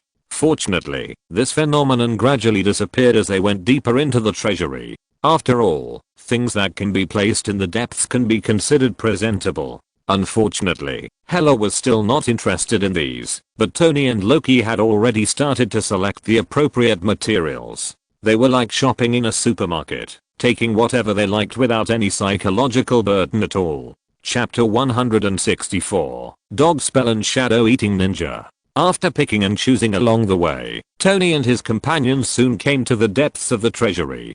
Compared with Hela's silence, the two of them were like bandits passing through the border, taking away 1/3 of the things in the treasury. You know, this is the accumulation of tens of millions of years in the god's domain. Now 1/3 of it has been taken away in one breath. If the gods knew, they would definitely be furious. After searching so many things, Tony finally collected all the materials he needed. "Haven't you found what you want?" Tony asked casually. After saying that, Hela curled her lips and pointed to a burning flame deep in the treasury. "Found it, this is what I want." Hearing this, Tony looked in the direction of her finger and saw an orange-red flame burning continuously, which looked ordinary. "What is this?" Tony was a little curious. "The eternal fire, a flame that is said to never go out," Loki on the side explained. Hearing this, Tony's eyes flashed with understanding, and Hela had already stepped forward to put away the eternal fire. She needed the eternal fire to unlock her army of undead. Both parties took what they needed and left the god's domain treasury without staying in the treasury. At the gate of the god's domain treasury, Hela looked at Tony and invited him. "Would you like to witness the revival of my legion with me?" "No, I still have something to deal with. Go by yourself." Tony refused directly. Seeing this, Hela did not force him, but reminded him, "Don't forget our cooperation." "No problem, I will take action when the time is right." After listening, Hela nodded, without saying anything else. Her figure directly merged into the void and disappeared from the spot. After Hela left, Loki, who was standing next to Tony, said, "What are we going to do now?" "Find a place to rest." Huh? Loki looked at Tony in astonishment. Tony patted his shoulder and said, "It's not the time to act now, don't worry." After that, Tony walked towards the palace where he lived before, and Loki shrugged and quickly followed. Back to the palace, Loki found a place to rest by himself, and Tony returned to the room alone. What Hela said before echoed in his mind. Bull? What a trouble. He didn't know how strong Bull was, but the fact that Hela was afraid of him meant that Bull was not simple. Although he promised Hela to cooperate with her to deal with Bull, Tony never liked to put his hopes on others. Therefore, compared to cooperation, he hoped that he would have enough strength to fight all enemies. Thinking of this, Tony called out the system. He had been busy with various things before, and he had not had time to draw the lottery. The lottery for Loki's joining the Alliance reward was still quietly on the system panel. After taking a look at the panel data, Tony's mind moved, and he called out the lottery wheel of the 12 spells. With a thought, the number of draws returned to 0, and the pointer on the wheel quickly spun. Stop, he whispered in his heart, and the speed of the pointer on the wheel slowed down and soon stopped. Suddenly, a dog appeared on the wheel. Woof woof. A dog barked from the wheel, and the puppy sank into Tony's mind. Suddenly, a mysterious force acted on Tony, causing his body to undergo an unknown transformation. It was unknown how long this change lasted, as if it was a moment, or as if it was 10,000 years. Only when the transformation was complete did Tony slowly open his eyes, with ecstasy in his eyes. As for which of the 12 spells Tony wanted most, it was not the powerful dragon spell, nor the horse spell that could heal everything, but the dog spell that represented immortality. The dog spell, the holder can stay young forever, immortal. The introduction was very brief, but the terrifying effect was enough to shake anyone's mind. Tony took a long time to calm down, taking deep breaths, but he still had a happy smile on his face. If he was still worried before, now he was no longer afraid. With the dog spell, no one and nothing could worry him anymore. Opening his personal information, Tony glanced at the data on the panel. Name, Tony Stark. Gender, male. Identity, heir of the Shadow Kingdom. Abilities, horse charm, dragon charm, sheep charm, rabbit charm, pig charm, cow charm, tiger charm, dog charm. Control of Shadow Ninja, control of Shadow Blade, control of Shadow Nightbot, control of Shadow Troll, control of Shadow Warrior, control of Shadow Alien, control of Shadow Devourer. Magical aura, cursed blue magical aura. Number of draws 0. Members of the Dark Alliance, Spider-Man, Winter Soldier, Green Goblin, Dr. Octopus, Mr. Fantastic, and the evil god Loki. Looking at the panel data, Tony's eyes fell on the Devourer group. At that moment, a thumb-sized Devourer Ninja appeared in front of him. Looking at the pocket version of the Devourer Ninja, Tony couldn't help but smile. He suddenly found that Loki was indeed his lucky general. The lottery that was drawn from him drew the dog charm, and the black shadow ninja that was added because of him turned out to be the Shadow Eater.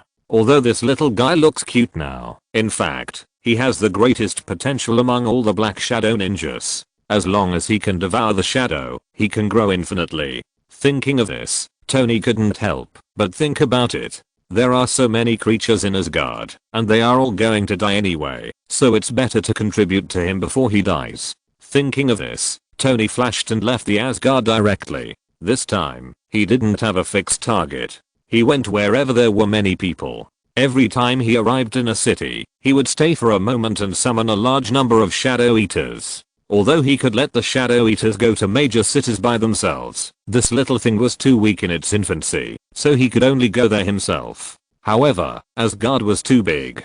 Tony ran for a day and didn't walk through Asgard. In the end, after summoning a large number of Shadow Eaters in hundreds of cities, Tony, who was impatient, chose to return to Asgard. And just after he left, the summoned Shadow Eater ninjas had already begun to grow. Because of Tony's order, they were not exposed to the world, but chose to grow secretly. In addition, their bodies were only the size of a thumb, so almost no one noticed. Soon, an epidemic broke out in major cities. A large number of residents suddenly fainted while walking on the road.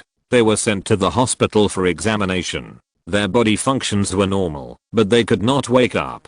For a time, the rulers of major cities summoned a large number of top medical personnel to study countermeasures. And the Shadow Eater ninjas also gradually passed the initial stage in the darkness and continued to grow. Chapter 165, Mimi's Guidance. While Tony and Hela were acting separately, Thor and his companions were not idle either. In order to find Hela's trace and the way to fight against Hela, Thor visited the sleeping places of the gods one by one, hoping to get a solution from them. However, the gods were frightened by Hela and hid one by one. Therefore, Thor spent a lot of time, but could not even find the traces of the gods. Helplessly, Thor could only take the captain and his companions to the Fountain of Wisdom to find Mimir, the first wise man in the gods' domain. Mimir is a wise man of the giants, famous for his extensive knowledge. He is also Odin's uncle, and is related to Thor. If there is anyone else in the gods' domain who can give him guidance, Thor can't think of anyone else except Mimir. With an uneasy mood, Thor and his companions came to the Fountain of Wisdom. This time they finally did not run away in vain, and successfully met Mimir, the god of wisdom. A towering tree took root in the Fountain of Wisdom. On the tree, a human face with two horns on his head was resting with his eyes closed. He was Mimir. When Thor and others appeared in the Fountain of Wisdom, Mimir slowly opened his eyes. Suddenly, a sense of vicissitudes came directly to Thor and others, especially Mimir's eyes, which seemed to contain infinite wisdom, enough to make people fall in love with them at a glance. Thor, why are you here? Mimir's deep voice sounded slowly. Hearing this, Thor bowed respectfully, and then said, "Great god of wisdom, the divine realm is about to face a disaster. I came here specifically to seek a solution. In addition, I want to know the whereabouts of Hela." Thor asked directly to the point. He had wasted a lot of time, and had no time to waste. Hearing this, Mimir's eyes full of wisdom immediately looked up at the sky. He seemed to see through the secrets hidden between heaven and earth, and said calmly, "The great catastrophe of the gods' realm. I saw blood and war, the withering of countless lives, and the gods' realm finally ceased to exist."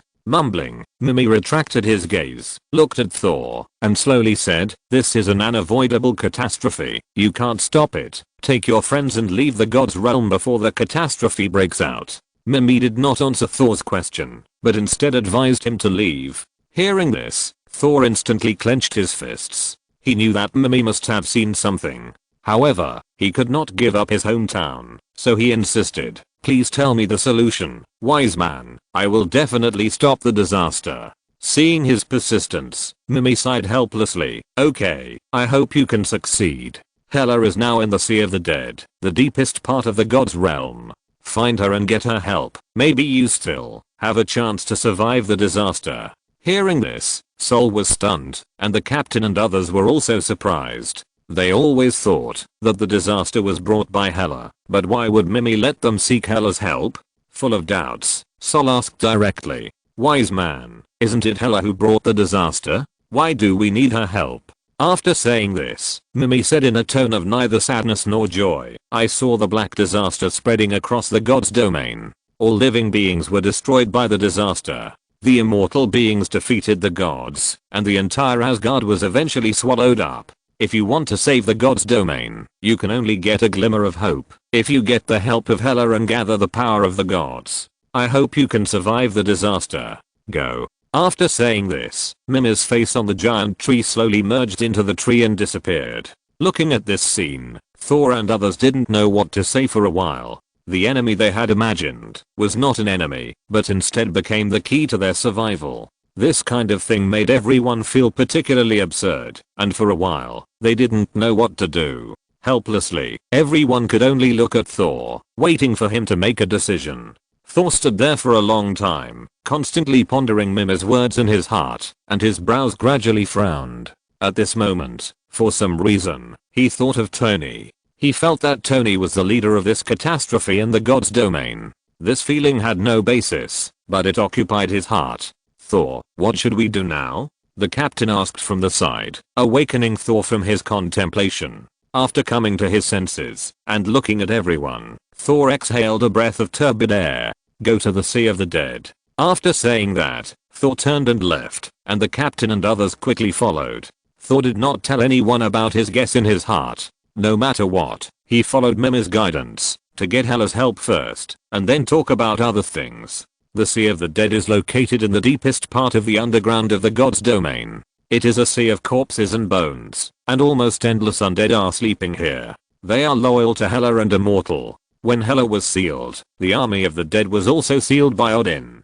At this moment, above the Sea of the Dead, Hela's figure floated in the sky, and the eternal fire fell above the Sea of the Dead under her control. Suddenly, the eternal flames burned up instantly, burning the seal above the Sea of the Dead. As time passed, the seal gradually broke under the burning of the eternal fire, and the breath of the undead army gradually leaked out as the seal broke. Feeling the familiar breath, Hela's mouth curled up a smile, and the sleeping undead army gradually woke up, after feeling Hela's breath. For a while, the originally calm Sea of the Dead sent out waves of violent vibrations, and the undead army continued to attack the seal. Just when Hela broke the seal, suddenly, she felt the breath of the living breaking into the Sea of the Dead. At this moment, Hela suddenly turned back, and looked at the entrance of the Sea of the Dead. Suddenly, at the entrance, Thor and several others slowly walked out, looking at the endless Sea of the Dead. Everyone couldn't help but take a breath.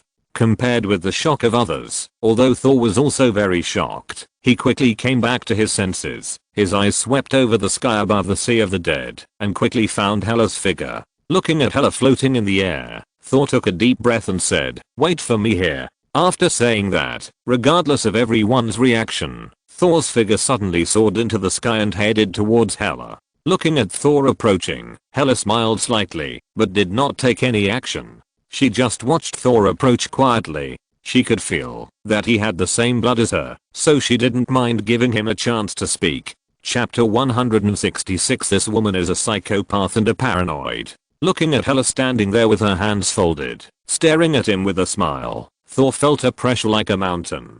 Especially as the distance between the two sides got closer and closer, Thor was even more breathless. This was not entirely a psychological effect, but was due to the difference in strength between the two sides. The greater the difference in strength, the more difficult it is for the weak to confront the strong.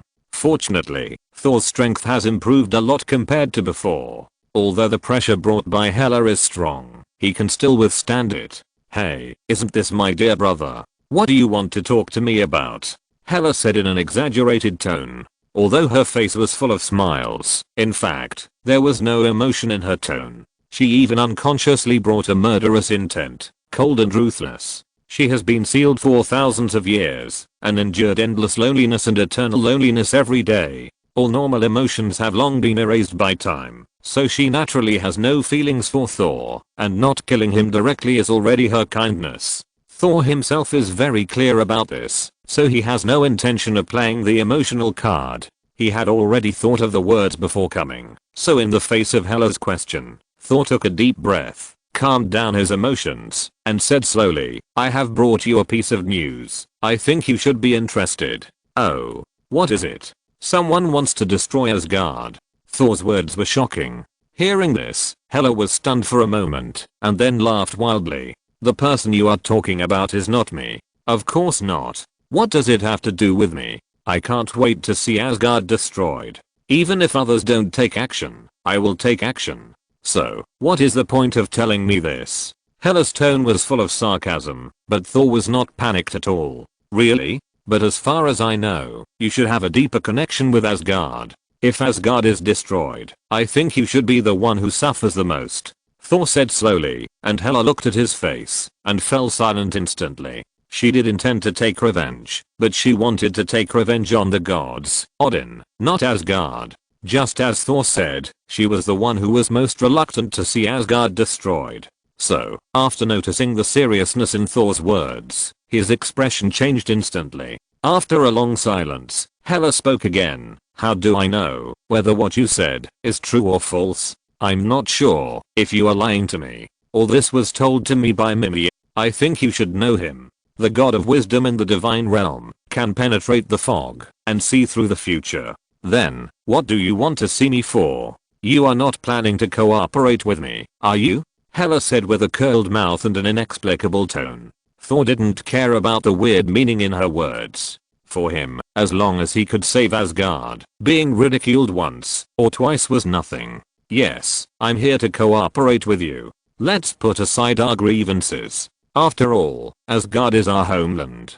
I don't think you want to see it destroyed, right?" Thor said in a sincere tone. Seeing this, Hela, who was originally going to mock him, finally put away the teasing in her eyes and became serious. Little guy, don't think that I will cooperate with you just because you scare me with this trick. Even if someone really wants to destroy Asgard, I won't let him succeed. Since you send me the information, I won't make things difficult for you this time. Go away.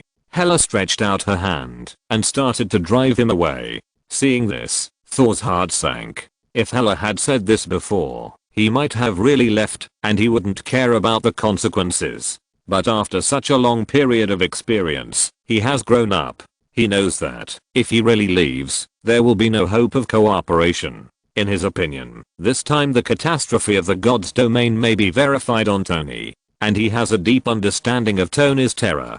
To sum it up, there are 4 words: unfathomable. Therefore, although Hela is very strong, he does not think that Hela will be Tony's opponent. Therefore, he must unite all forces. Thinking quickly in his mind, various thoughts kept flashing through his mind, and finally Thor exhaled a breath of turbid air and said, "Don't rush to refuse. How about this? During this period of time, we will follow you. If you can handle the catastrophe, we will definitely not intervene. If you can't, we can also help. Although our strength is not as good as yours, it is still useful, and will not hold you back." As soon as these words came out, Hela laughed immediately. "I'm planning to hunt the gods. Are you sure you want to follow me?" Thor's face froze, and he couldn't help cursing wildly in his heart. Is this crazy woman serious? I said so much, just to tell her that there is danger and to unite all the forces that can be united. As a result, she still wants to hunt the gods, which is simply unreasonable. Can you take it easy? I think the gods are also part of our power to survive the disaster, Thor said with a strange expression, and Hela rejected him without hesitation. No. Well, Thor was not surprised to hear this answer. He could see that this woman was a paranoid and a psychopath, and it was almost impossible to change her mind. However, he still planned to stay with her. First, he was ready to deal with the disaster at any time. Second, Thor couldn't find the gods, so if Hela could find them, it wouldn't be too late to turn against him. Having made up his mind, Thor smiled and said, "Then we will follow you and help you find the whereabouts of the gods." Hearing this, Hela looked at him in surprise and then smiled indifferently. Whatever. The strong will not care about the plans of the weak. Without absolute strength, no matter how many conspiracies and tricks there are, they are all false. Therefore, even if Hela saw that Thor had other ideas, she didn't care. As for why she let them follow her, Hela also had her own considerations. Just like that, you know my intentions, I know yours, and the two sides stayed together for a while. It can't be considered cooperation, but at least it's no longer the hostile state before. Boom. A strong vibration appeared above the Sea of the Dead. When the two chatted before, Hela didn't forget to break the seal. Therefore, under the burning of the eternal fire, the seal of the Sea of the Dead is about to be completely broken. Looking at this scene, Thor would have stopped it before. Now, it's broken. Anyway, the god's domain is chaotic enough, and it doesn't matter if there is another army of the dead. Chapter 167, The Attack of the Shadow-Devouring Legion. Time passed inadvertently, and soon, a few hours later, a fierce aura rose from the Sea of the Dead. Thor and the captain waiting at the entrance all changed their faces under the impact of the aura. Only Hela felt the aura emanating from the army of the dead, and her face was full of joy. "Wake up!" A loud shout sounded from Hela's mouth. At this moment, Hela exuded a majestic aura, like a queen high above. As her voice fell, a series of violent noises emanated from the Sea of the Dead. One by one, the white bones opened their skull eyes. They were wearing armor, holding spears, forming elite square formations, and roaring loudly. Roar. Suddenly, the already strong aura increased more than tenfold at this moment. Looking at this scene, Thor suddenly regretted it. He didn't know whether it was right or wrong to sit back and watch this army wake up. But at this point, it was obviously irreversible, and he could only watch the scene quietly. Ha ha ha. A burst of crazy laughter came from Hela's mouth. Looking at her army, she seemed to have a great passion in her heart. She waved her hand and led the army to the exit. The captain and others who were waiting at the exit saw this scene and made way for the undead army to pass by them. Hela turned her head and looked at Thor with a scornful smile on her lips and flew directly to the exit. Looking at this scene, Thor did not speak because he did not know whether his choice was right or wrong. As Hela left, the captain and others also came to Thor, frowning and saying, "Thor, how did you talk just now?" Everyone was a little far away, and although they could hear the conversation between the two, they could not hear it clearly. Not very good. She did not agree to cooperate, nor did she say she would not cooperate. Now we can only take it one step at a time. Thor spread his hands helplessly, and the captain and others sighed when they saw this. "So what should we do now?" Banner asked. "Let's follow her first. She wants to cause trouble for the gods. It just so happens that we can't find the gods. If she can find them, we won't have to waste our efforts." "Well, it seems that this is the only way. But I always feel that you are playing with fire and getting burned." Banner smiled bitterly. Hearing this, Thor could only smile bitterly. Playing with fire and getting burned is better than sitting and waiting for death. "No matter what, I have tried my best." Slowly exhaling a breath of turbid air from his mouth, Thor said, "Let's go, follow her and see." After speaking, Thor led the way and everyone quickly chased in the direction where Hela left. Perhaps because Hela had greeted them, everyone was not attacked by the army of the undead along the way.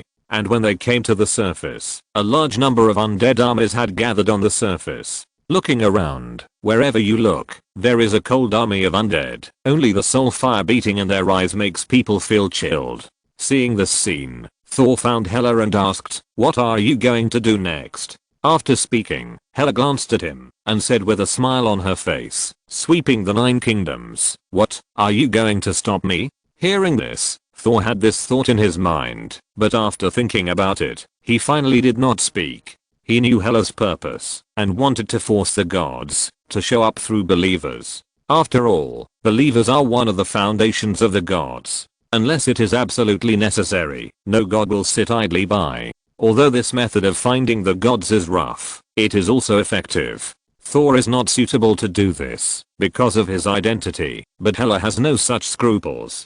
Therefore, after realizing Hela's purpose, Thor suddenly didn't want to stop it. Although this will lead to the death of a large number of people, what they are going to face next is a catastrophe, and there will be no immortals. Now it is nothing more than bringing this time forward.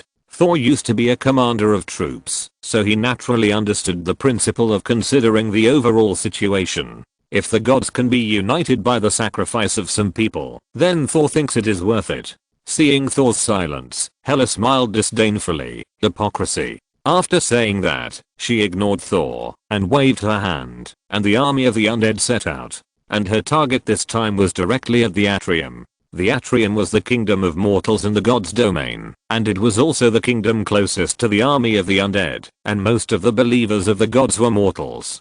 Therefore, the atrium became Hela's first choice. After marching for 9 days and 9 nights, the army of the undead finally arrived at the atrium. At the border of the atrium, which had received the news a few days ago, had already stationed heavy troops to guard the border, trying to stop the army of the undead outside the border. Unfortunately, thousands of years had made them forget the horror of the undead army. Almost as soon as the war started, the army of the atrium was completely stunned. With a solid body and powerful strength, the army of the undead was made of bones, but they were not as weak as they looked. In addition to their almost eternal immortality, the army of the atrium was crippled almost at the first encounter. Soldiers shed blood on the battlefield, generals died on horseback, and the undead army continued to advance, while bathing in the blood of the Midgard army. In just 3 days, the 9 lines of defense set up by the Midgard army at the border were all broken. The undead army, which was unstoppable,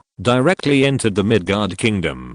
Behind the army, the captain and others looked at the bloody battlefield, and everyone's face turned pale. The captain turned his head to look at Thor, and roared in a low voice, "Is it worth it?" As a person full of justice, the captain obviously couldn't accept this scene. Hearing this, Thor looked at the captain calmly, and said in a deep voice, "There are more than 1 trillion gods in the god's domain. When the god's domain is destroyed, the scene you see will be 100 times or 1,000 times more cruel than this. After this, the captain was silent, and Banner and others who were originally reluctant to do so also fell silent. This is not a question of whether it is worth it, but a question of whether they must do it. However, everyone understands the truth, but the inner depression is still not reduced at all. On the next journey, Thor and others were depressed, watching the undead army attack the city. However, just when the undead army broke through the border of the courtyard and invaded in a large scale, something unexpected happened.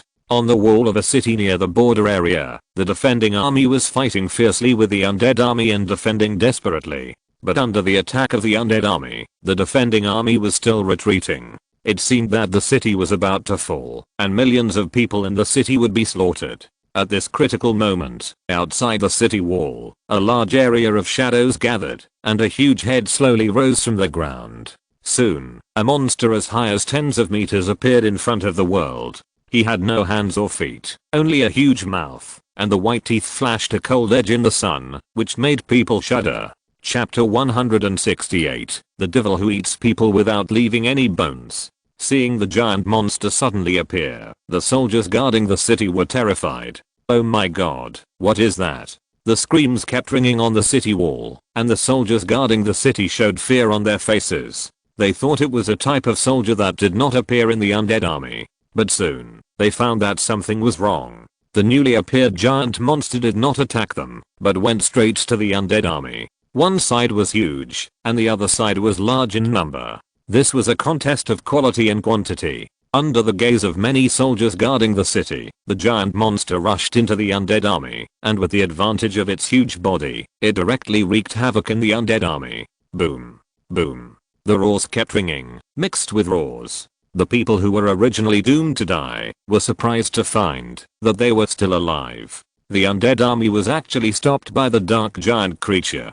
For a moment, everyone was surprised, and the soldiers guarding the city couldn't help but cheer. We are saved. This must be the messenger sent by the gods, specially to help us. Everyone discussed excitedly, but unfortunately the good times didn't last long. Just when they thought they had saved their lives, one after another of the soldiers guarding the city fell down without any struggle on the city wall. At first, everyone thought it was too serious, but when a soldier who was intact fell down, everyone immediately realized that there was a problem. Just when they thought of this, a hissing sound suddenly came from under their feet, making everyone look down subconsciously. Suddenly, everyone saw a lot of weak dark creatures. They looked exactly like the big guy outside, but compared to the size of that guy, these dark creatures seemed to be malnourished, and each one was only the size of a fist. Even more were only the size of a thumb. Soon, they saw these little guys with their own eyes, bowing their heads to their shadows, and then biting their white teeth. The shadows that were originally untouchable were immediately bitten by them, and sank into their stomachs at a very fast speed. At the same time, the dark creature that devoured the shadow became stronger than before, and its size also increased a lot.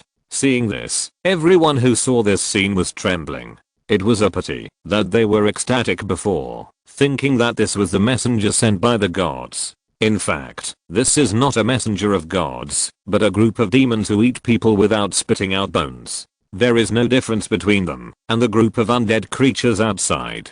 Thinking of this, everyone's face was filled with despair, and they turned pale. What should we do now, General? A soldier asked with trembling lips. A rough-looking general heard this, and a trace of pain flashed in his eyes, and then ordered, "The messenger of the gods needs a sacrifice. Find a living person, and sacrifice the messenger of the gods." After this, many soldiers were stunned. They looked at their general in astonishment, and did not react at all. The general who had seen the whole scene saw this, and a trace of pain flashed in his eyes, but it was soon replaced by a cold face. He pointed his finger at the army of undead outside the city wall, and said in a low voice, "The city is broken, and everyone in the city will die. So, they must be the messengers of God, and they can only be the messengers of God." The general said word by word, and many people responded to his words, and they responded loudly with pain.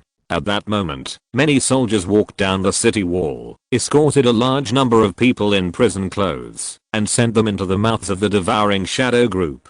Looking at the large number of figures, the devouring shadow group let out excited roars, just like normal people seeing a feast. Their eyes glowed. Soon, the large number of prisoners escorted up fell one after another, and the devouring shadow group continued to grow. After the devouring shadow group devoured almost all the prisoners in the cells in the city, powerful devouring shadows suddenly appeared in front of everyone. They were still not as strong as the giant devouring shadow outside the city, but their bodies were all over 10 meters tall. For the soldiers guarding the city, they were already huge monsters. General, do you still want to keep feeding them? The cells are empty. If you continue, they will be civilians. The soldier said with a sad face, and the general's face was also solemn at this moment. He didn't know whether he should continue or not. He needed the devouring shadow group to help him stop the army of undead outside the city, but it seemed that these guys always wanted to get something for free. If it weren't for the giant devouring shadow outside still resisting the army of undead, he doubted whether these guys would help them. Just when the general hesitated, at this moment, the devouring shadow group on the city wall changed again. They no longer stared at the soldiers guarding the city, but began to merge into the ground and disappeared on the city wall. The next second, among the army of undead outside the city, devouring shadows with a height of more than 10 meters drilled out of the ground and attacked the army of undead. At this moment, the battle escalated again. The undead army, which had originally had the upper hand, was gradually wiped out with the addition of the new forces of the shadow devouring group. Seeing this scene, the general on the city wall, who had been nervous all the time, finally breathed a sigh of relief. These guys will really help them resist the undead army. His decision was not wrong. Thinking of this, he immediately turned to the soldiers beside him and ordered, "Find another group of criminals in case of emergency." Hearing this, the soldier's face trembled. Although he was just a soldier, his IQ was not bad. What is a criminal? It's up to them to say what they are. He opened his mouth and wanted to say something, but after meeting the cold eyes of his general, he finally nodded silently and turned to walk under the city wall. And such a scene is not an isolated case at this moment. Almost all the cities in the courtyard are playing this scene at this moment. First, the powerful shadow devouring helped to resist the undead army, and then a large number of weak shadow devouring were exposed to the world and showed their abilities. Afterwards, most of the generals defending the city chose to support the shadow devourers and let them help resist the army of the undead. Occasionally, there were a few generals defending the city who did not cooperate, and they were all swallowed up by the shadow devourers. The city guards were all killed, and a large number of shadow devourers still firmly blocked the army of the undead, not letting them get any closer. At this moment, behind the army of the undead, Hela received the intelligence from the front line at the first time. Listening to the report of the undead under her, Hela's brows frowned instantly. The captain and others who had been following her, after listening to the description of the shadow devourers, couldn't help but flash a strange look on their faces. Why does this sound like Tony's handiwork? The captain asked in confusion, which attracted a burst of agreement from the people around him. They had all seen the shadow core under Tony. At this moment, the description of the shadow devourers made them feel very similar to the shadow core. For a moment, everyone's faces showed a complex look. Chapter 169. They are protecting the food. They watched Hela invade the atrium, while Tony's shadow core helped the atrium resist the army of the undead. It was as if their roles had completely reversed. They became villains, and Tony became a savior hero. Thinking of this, everyone's mood became complicated. But just as their thoughts were fluctuating, Hela suddenly turned her head and looked at them with a cold smile on her lips. "I don't keep trash here. Since you want to follow me, go and deal with those guys," Hela said slowly, and the captain and others' faces suddenly became ugly. It would be fine if they stood by and watched, but now they had to help the evil. Thinking of this, everyone looked at Thor. After all, Thor was the one in charge this time. Thor also fell silent at this moment, silently watching Hela. Hela did not urge him, but stood there with her hands folded, waiting for him to make a decision. Looking at the coldness in Hela's eyes, Thor knew that if he refused, not only would his previous efforts be in vain, but the relationship that had finally eased would drop to freezing point again. Looking at the atrium not far away, and thinking about the whole Asgard, Thor quickly made a decision. Okay, follow me. Thor gritted his teeth. When the captain and others heard this, their brows frowned, and they couldn't believe that this was the decision Thor made.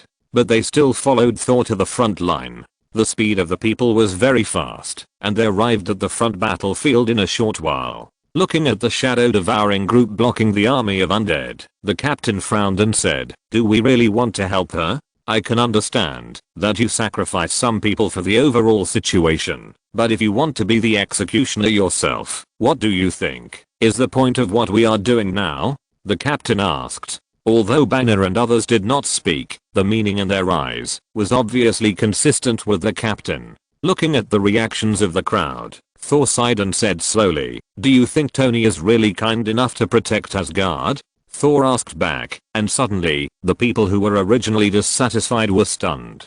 They suddenly realized at this time that Tony was not a good person, and he would not protect others for no reason. Thor continued to speak. "Remember what Mimi said.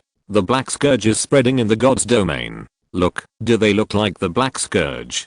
Thor pointed at the shadow devourers and said in a self-deprecating tone. The captain and others' pupils shrank when they heard this. "You mean, the disaster in Asgard is likely caused by Tony? It's 80% likely to be him. Then why don't we just go find Tony?" Johnny was puzzled. Hearing this, Thor smiled.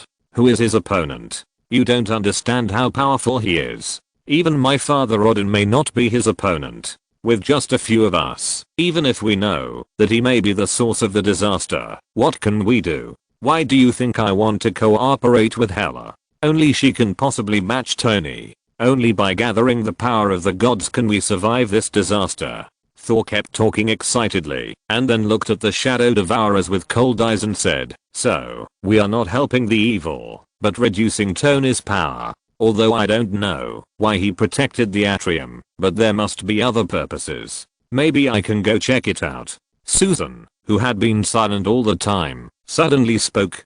Her ability is invisibility. Unlike ordinary invisibility, she can ignore most attacks after invisibility. She is the most suitable person to explore intelligence among the crowd. Hearing this, before Thor could even speak, the captain nodded in agreement and said, "Then go and see what these things are doing." "Thor, I admit that what you said makes sense, but I can't help the undead army without evidence." The captain apologized, and Thor waved his hand indifferently. In fact, he was also curious about why those guys would protect the humans in the atrium. As the two sides reached an agreement, Susan did not delay, and her figure flashed and quickly disappeared from the spot. At this moment, her figure quickly disappeared from everyone's sight and quickly approached the city not far away. Walking from the edge of a battlefield, feeling the close proximity of the shadow-devouring group and the undead army, Susan's face was full of tension. Although they could not touch her, the destructive power they showed still made her scalp numb.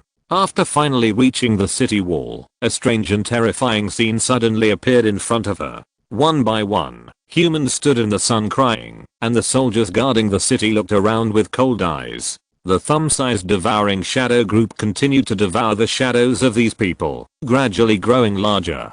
All those who lost their shadows fell into a coma. Although they still looked alive, all those whose shadows were devoured had pale faces, like floating corpses soaked in water. Not only that, in the distance, a large number of humans were brought here to feed the devouring shadow group.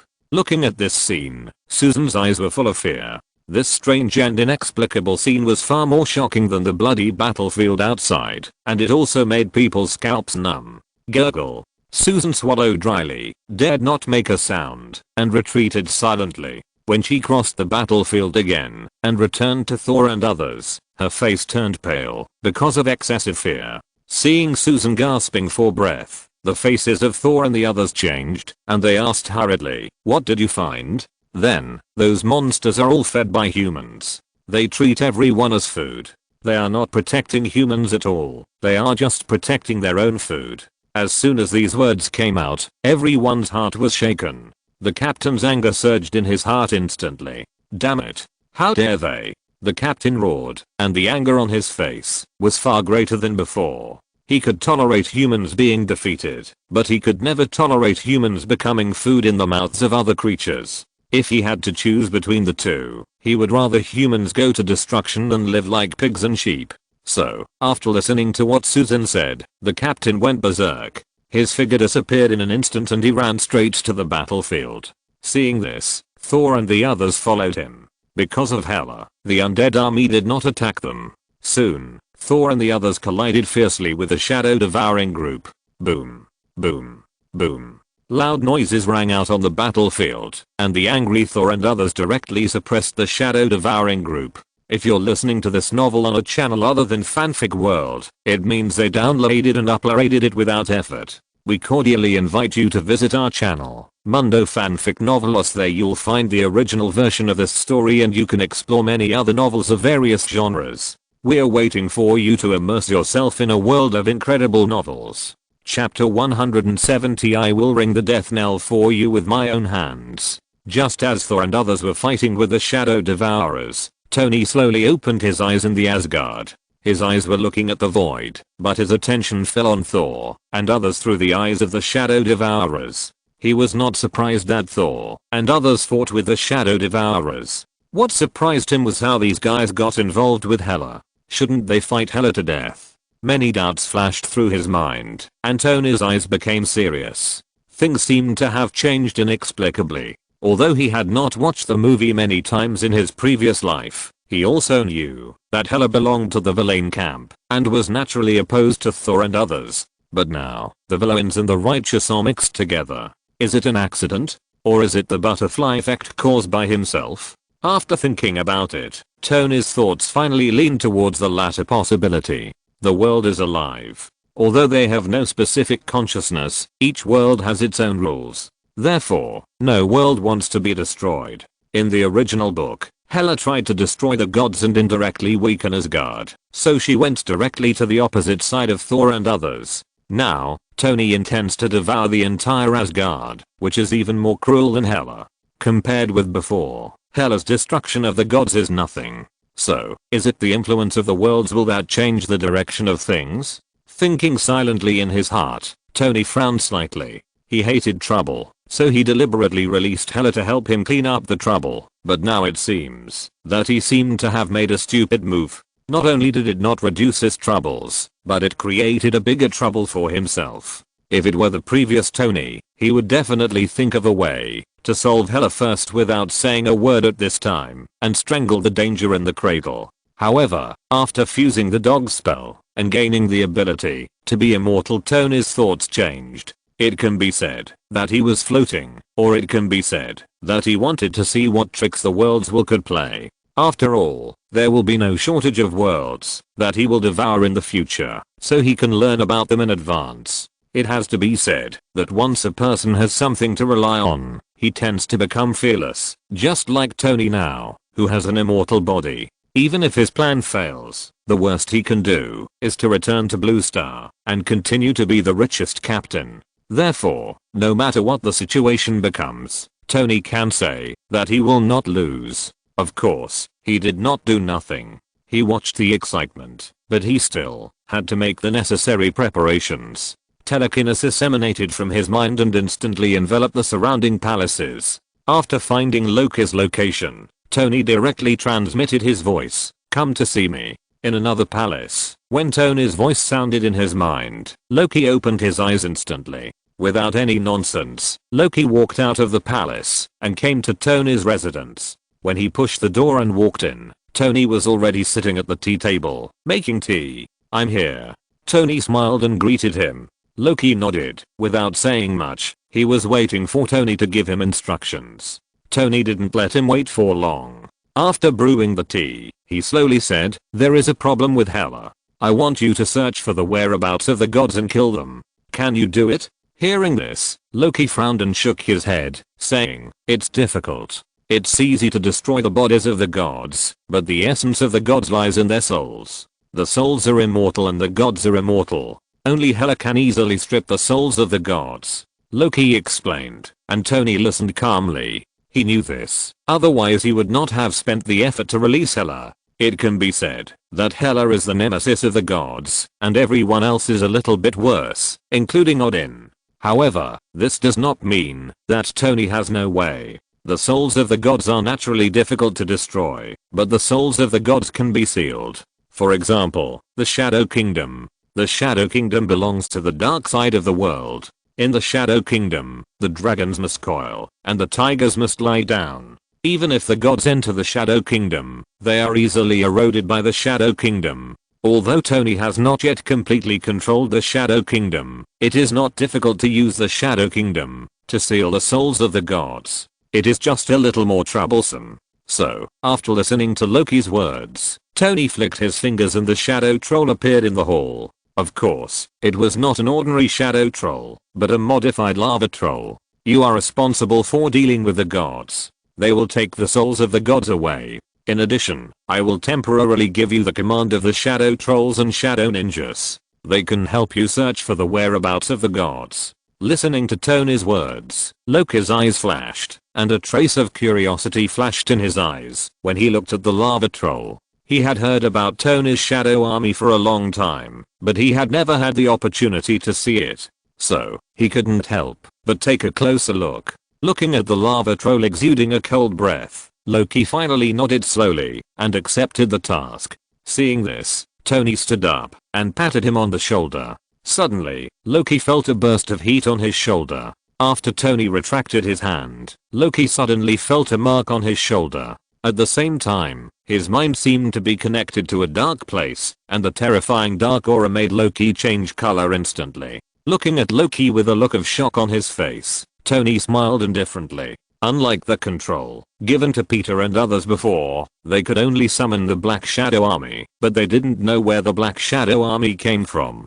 But Loki could feel the existence of the Black Shadow Kingdom, so he could feel the power and terror of the Black Shadow Army more deeply. Slowly exhaling a breath of turbid air, Loki nodded at Tony, then turned and walked out of the palace. After leaving the palace, Loki, who was already a little impatient, immediately began to summon. As his heart began to cool, large patches of shadows began to gather on the ground. In a blink of an eye, he was full of black shadow trolls and black shadow ninjas. Seeing them staring at him with scowled eyes, Loki's mouth corners suddenly rose and gradually turned into a laugh. After a long time, he calmed down his excitement and gave an order. Go, find the resting place of the gods. As soon as he finished speaking, the black shadow troll and the black shadow ninja nodded at the same time. The next second, they merged into the ground and dispersed in all directions. At this moment, Loki also left the Asgard step by step, with a trace of cruelty in his eyes.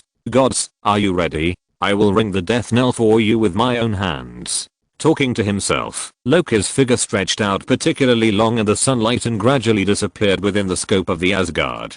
Chapter 171 Dark Abyss. The Dark Abyss, the sleeping place of the dark god Hodl, is also his territory. Without his permission, ordinary creatures cannot enter it. Even the gods are the same, otherwise they will be impacted by the Dark Abyss. But darkness is the key to success and failure. As the dark god, the dark aura on Hodl is the strongest among the gods. As for the aura of darkness, the shadow core from the Shadow Kingdom is extremely sensitive to it. Therefore, when Loki sent the Shadow Core to search for the whereabouts of the gods, Hodl was the first to be discovered by the Shadow Core. As the Shadow Core passed the information back, Loki received the news as soon as possible. Looking at Hodl, who was sleeping and recovering in the Dark Abyss, Loki's eyes suddenly flashed a trace of coldness. I found you. After saying that, Loki turned around and headed for the Dark Abyss. Flying at full speed, Loki spent several hours to reach the outside of the Dark Abyss.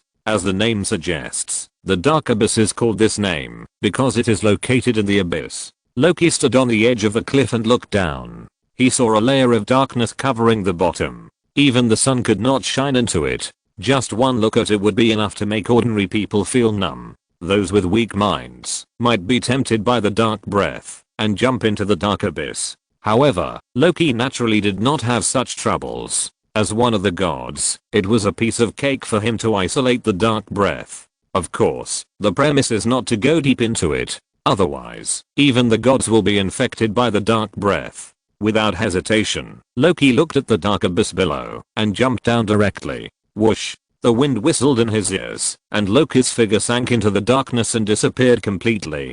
From the outside, it was as if he was swallowed by the darkness. After entering the dark abyss, a palpitation suddenly emerged in Loki's heart. It was as if there was something terrible hidden in the darkness, which might swallow him at any time. In addition, the dark breath blocked his sight, so even Loki could not see the things in the darkness clearly, which undoubtedly greatly reduced his fighting power. This is one of the reasons why everyone knows where the god's sleeping place is, but they can't find them. Because the sleeping place is the base camp of the gods. Here, whether hiding or fighting, the gods have absolute geographical advantages. In addition, the scope of the sleeping place is very vast, and the sleeping place of each god is no smaller than the blue star. In such a dangerous environment and a vast range, it is undoubtedly a matter of finding a needle in a haystack to find the gods. His figure kept falling, and Loki didn't know how long it had been, but he still didn't reach the bottom of the great dark abyss. Until an hour later, bang. A loud noise sounded, and Loki finally stepped on the ground. And at the moment he landed, a rustling sound suddenly came from the darkness. Loki's eyes also flashed a trace of vigilance. The dark abyss is the sleeping place of Hodl, but it does not mean that Hodl is the only one. There are a large number of dark creatures living here, and some of them are no less powerful than the gods. This is also the reason why the gods will not easily enter the sleeping places of other gods.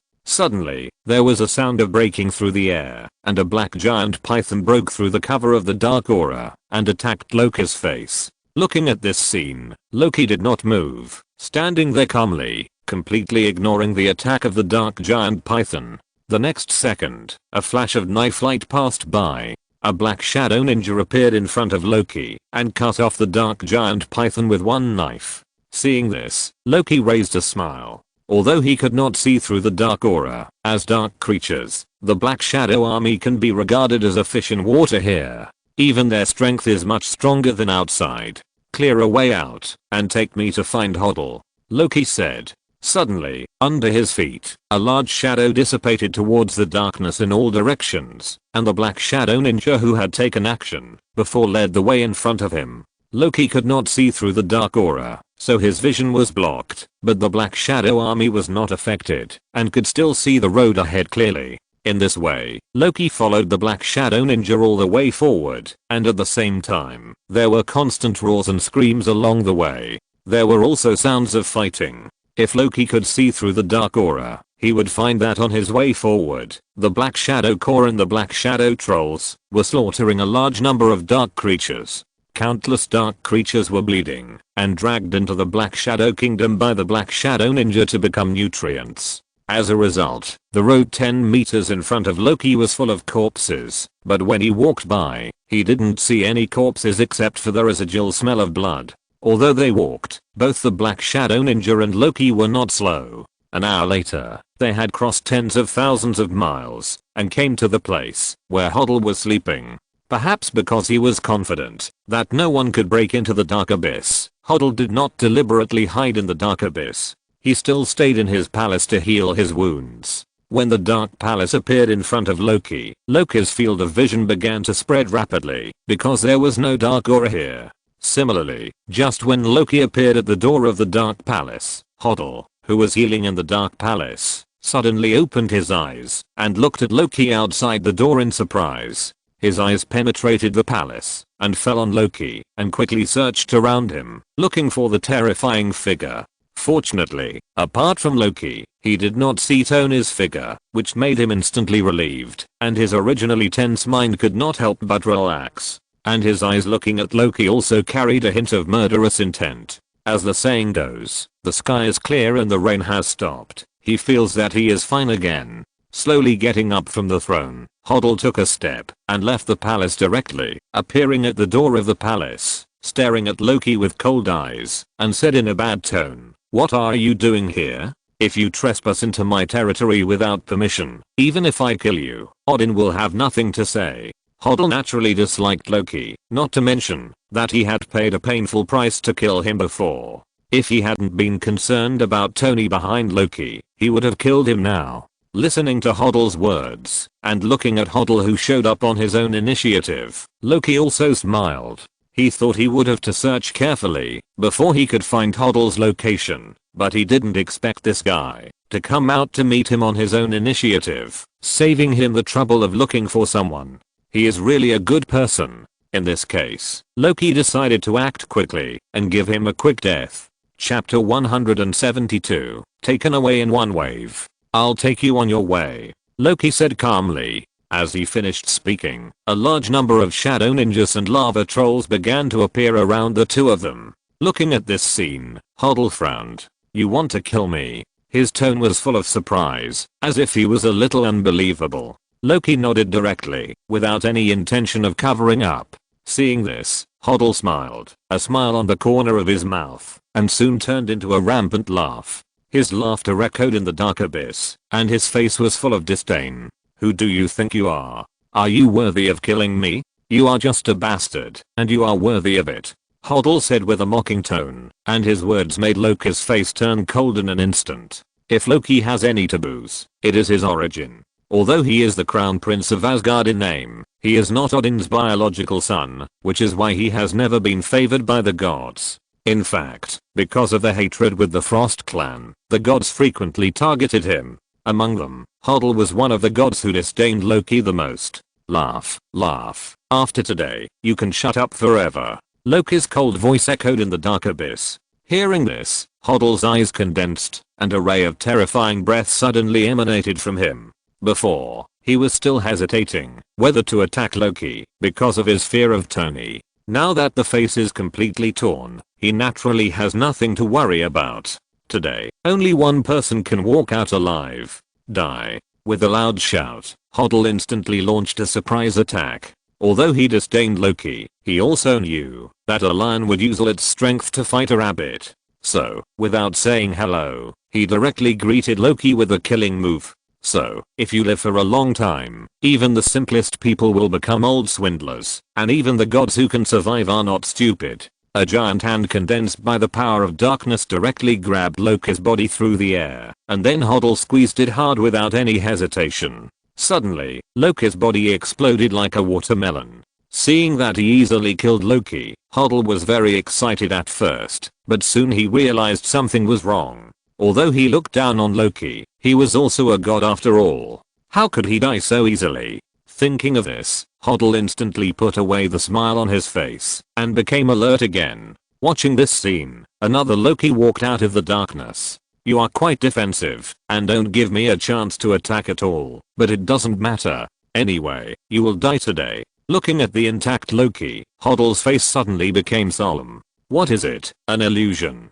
Guess. Loki smiled with the corners of his mouth raised. The next second, the shadow army standing around immediately launched an attack. Hoddle saw this and immediately became alert. He released his divine power suddenly and attacked in all directions. With the impact of the divine power, the black shadow army collapsed at the touch of a button, as if it was made of paper. Seeing this scene, Hoddle's face changed again. Another illusion? Do you think you can deal with me with these little tricks? Hoddle said in a cold tone, and Loki said calmly, whether I can deal with you or not is not up to you. You will know after trying. As he spoke, another group of black shadow soldiers were summoned and attacked Hoddle again. In this way, Loki kept summoning groups of black shadow soldiers to charge. Although Hoddle was ready every time it was in vain. Half an hour later, Hoddle looked at Loki with resentment, his eyes full of ferocity. He kept panting, and the breath on his body quickly slipped down. Seeing his appearance, Loki's figure reappeared with a smile on his face and said, "How is it, my little trick? Not bad, right?" Loki said in a calm tone. Hoddle snorted coldly, "Pretend to be a ghost, I will kill you." The moment he spoke, Hoddle quickly raised his hand and tried to capture Loki's true body. Unfortunately, the moment his hands touched Loki, Loki's figure disappeared directly. Illusion. Illusion again. Hoddle was a little crazy. At this time, the Black Shadow Army appeared again and looked at the Black Shadow Army coldly, but Hoddle did not pay any attention.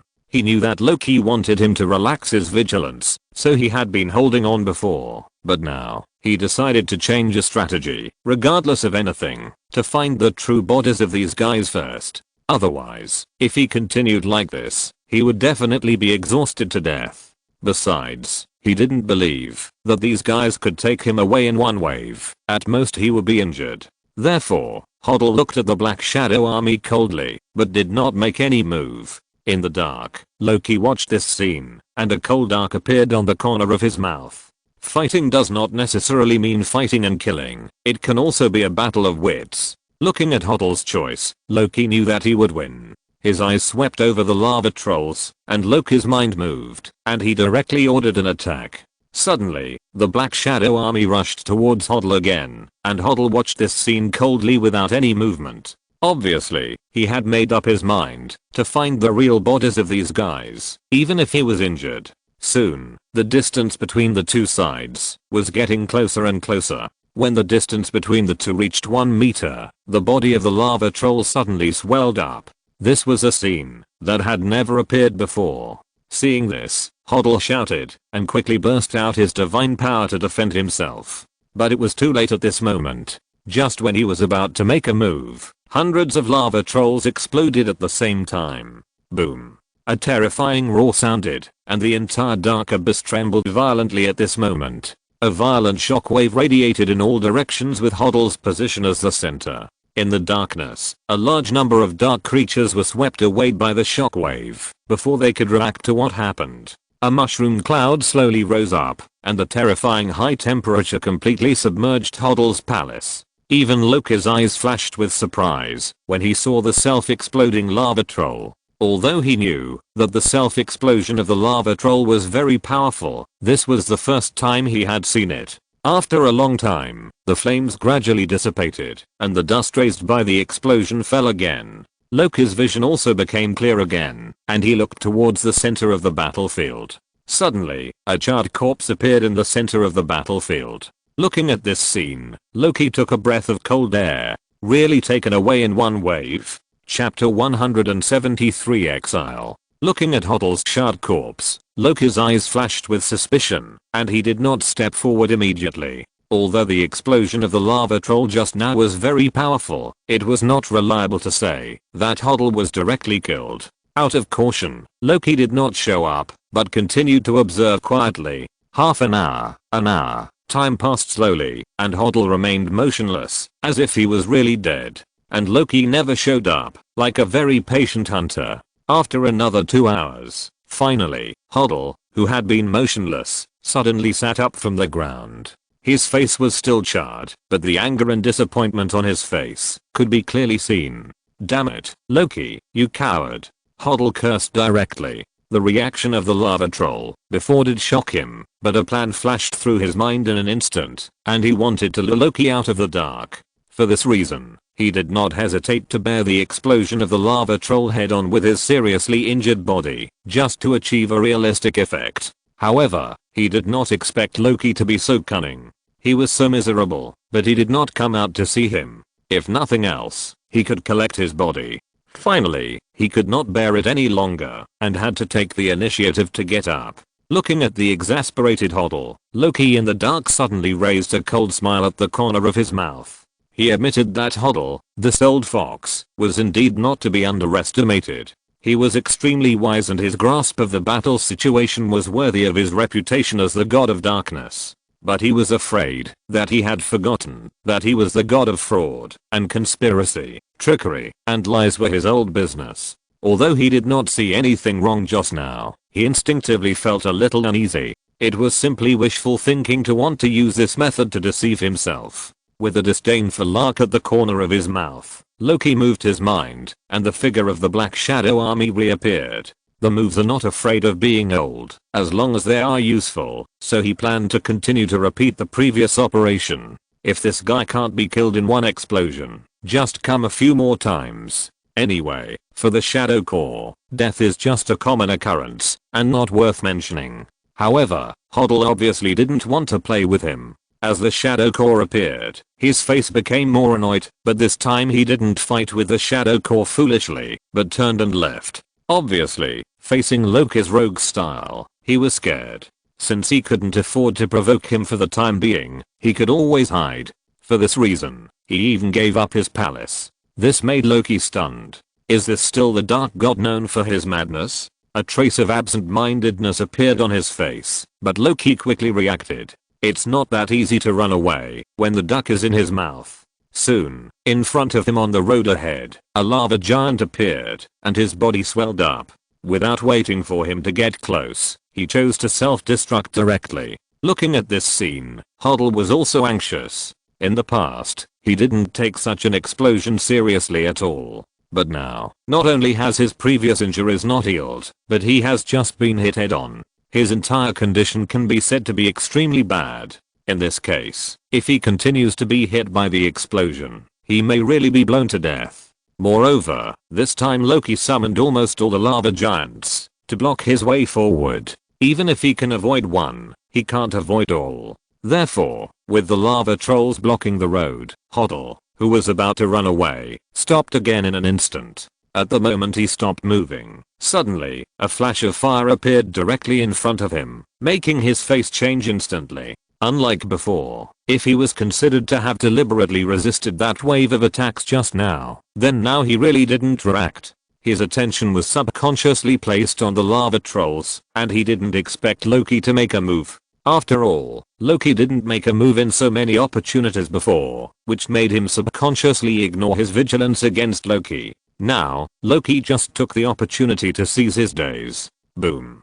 With a loud bang, the flames hit him fiercely, and he was blown away. Before he could make any move, Loki's figure flashed in front of him. A trace of anger suddenly appeared on his face. He was about to speak, but unfortunately Loki didn't give him the chance at all. The Mind Scepter appeared in Loki's hand, and a strong mental force violently broke into his mind, creating a peaceful illusion, which made him feel lost for a moment. Although this time was very short, it was enough for someone like Loki. Loki's palm turned into a knife, and chopped it down. The next second, a big head flew up into the sky, blood spurted out from the neck, and Hoddle was beheaded by Loki. Boom boom boom. Hoddle's head fell to the ground and rolled, and his body became stiff and motionless. Looking at this scene, Loki's tense mind finally relaxed. People cannot live without a head, and the same is true for gods. Although cutting off the head does not mean a complete death for a god, it still means that the god has no ability to resist, and can only be slaughtered. At this moment, the head on the ground opened its eyes instantly. Hoddle looked at Loki with a crazy face. His voice was like a demon crawling out of hell, echoing in the dark abyss. Loki, you despicable villain. I curse you to die a miserable death. Hoddle, who only had his head to move, cursed madly, like the howl of an incompetent dog.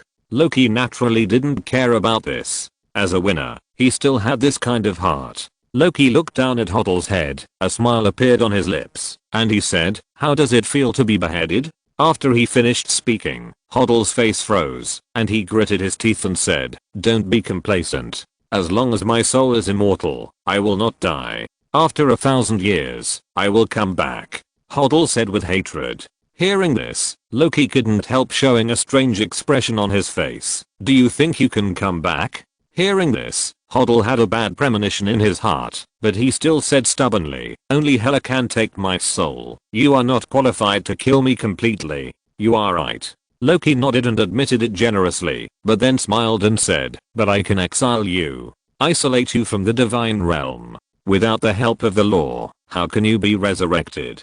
Don't dream. Stay in the Shadow Kingdom in peace in the future." After saying this, Loki's mind moved, and a shadow ninja emerged, picked up Hoddle's head, and sank him into the ground. During the process, Hoddle naturally kept cursing, but unfortunately, Loki didn't mean to pay any attention. Chapter 174, Has the Shadow Devouring Group Been Destroyed? Soon, the Shadow Ninja returned to the Shadow Kingdom with Hoddle's head. Watching the Shadow Ninja disappear, Loki turned and left the Dark Abyss. Because of the loss of Hoddle, the dark aura of the Dark Abyss was no longer as strong as it was at the beginning, and it dissipated a lot. Loki, who was originally pitch black, suddenly felt that his vision was much wider at this moment. It can be predicted that as time goes by, if Hoddle cannot return, and there is no new Dark God to succeed him, the famous Dark Abyss will eventually dissipate. Leaving the Dark Abyss, Loki looked around, and soon, his eyes locked on the sleeping place of Hercules Mani. A playful smile suddenly rose at the corner of his mouth. "There are only 2 of you left, so let's start with you." After saying that, Loki's figure quickly disappeared in the air. He has never been a generous person. He let them go before, just because he wanted to take revenge himself. Now the opportunity has come, and the 3 gods who survived the spaceship naturally became his first choice. Here, Loki's plan to hunt the gods was in full swing, while on the other side, Hela's ambition to push through the atrium was repeatedly blocked. On the battlefield at the border of the atrium, Thor and his men looked at the shadow-devouring group breathlessly, their eyes full of despair and helplessness. They fought with the shadow-devouring group for a day and a night, and defeated the shadow-devouring group several times. In terms of overall strength, their strength was superior to that of the shadow-devouring group.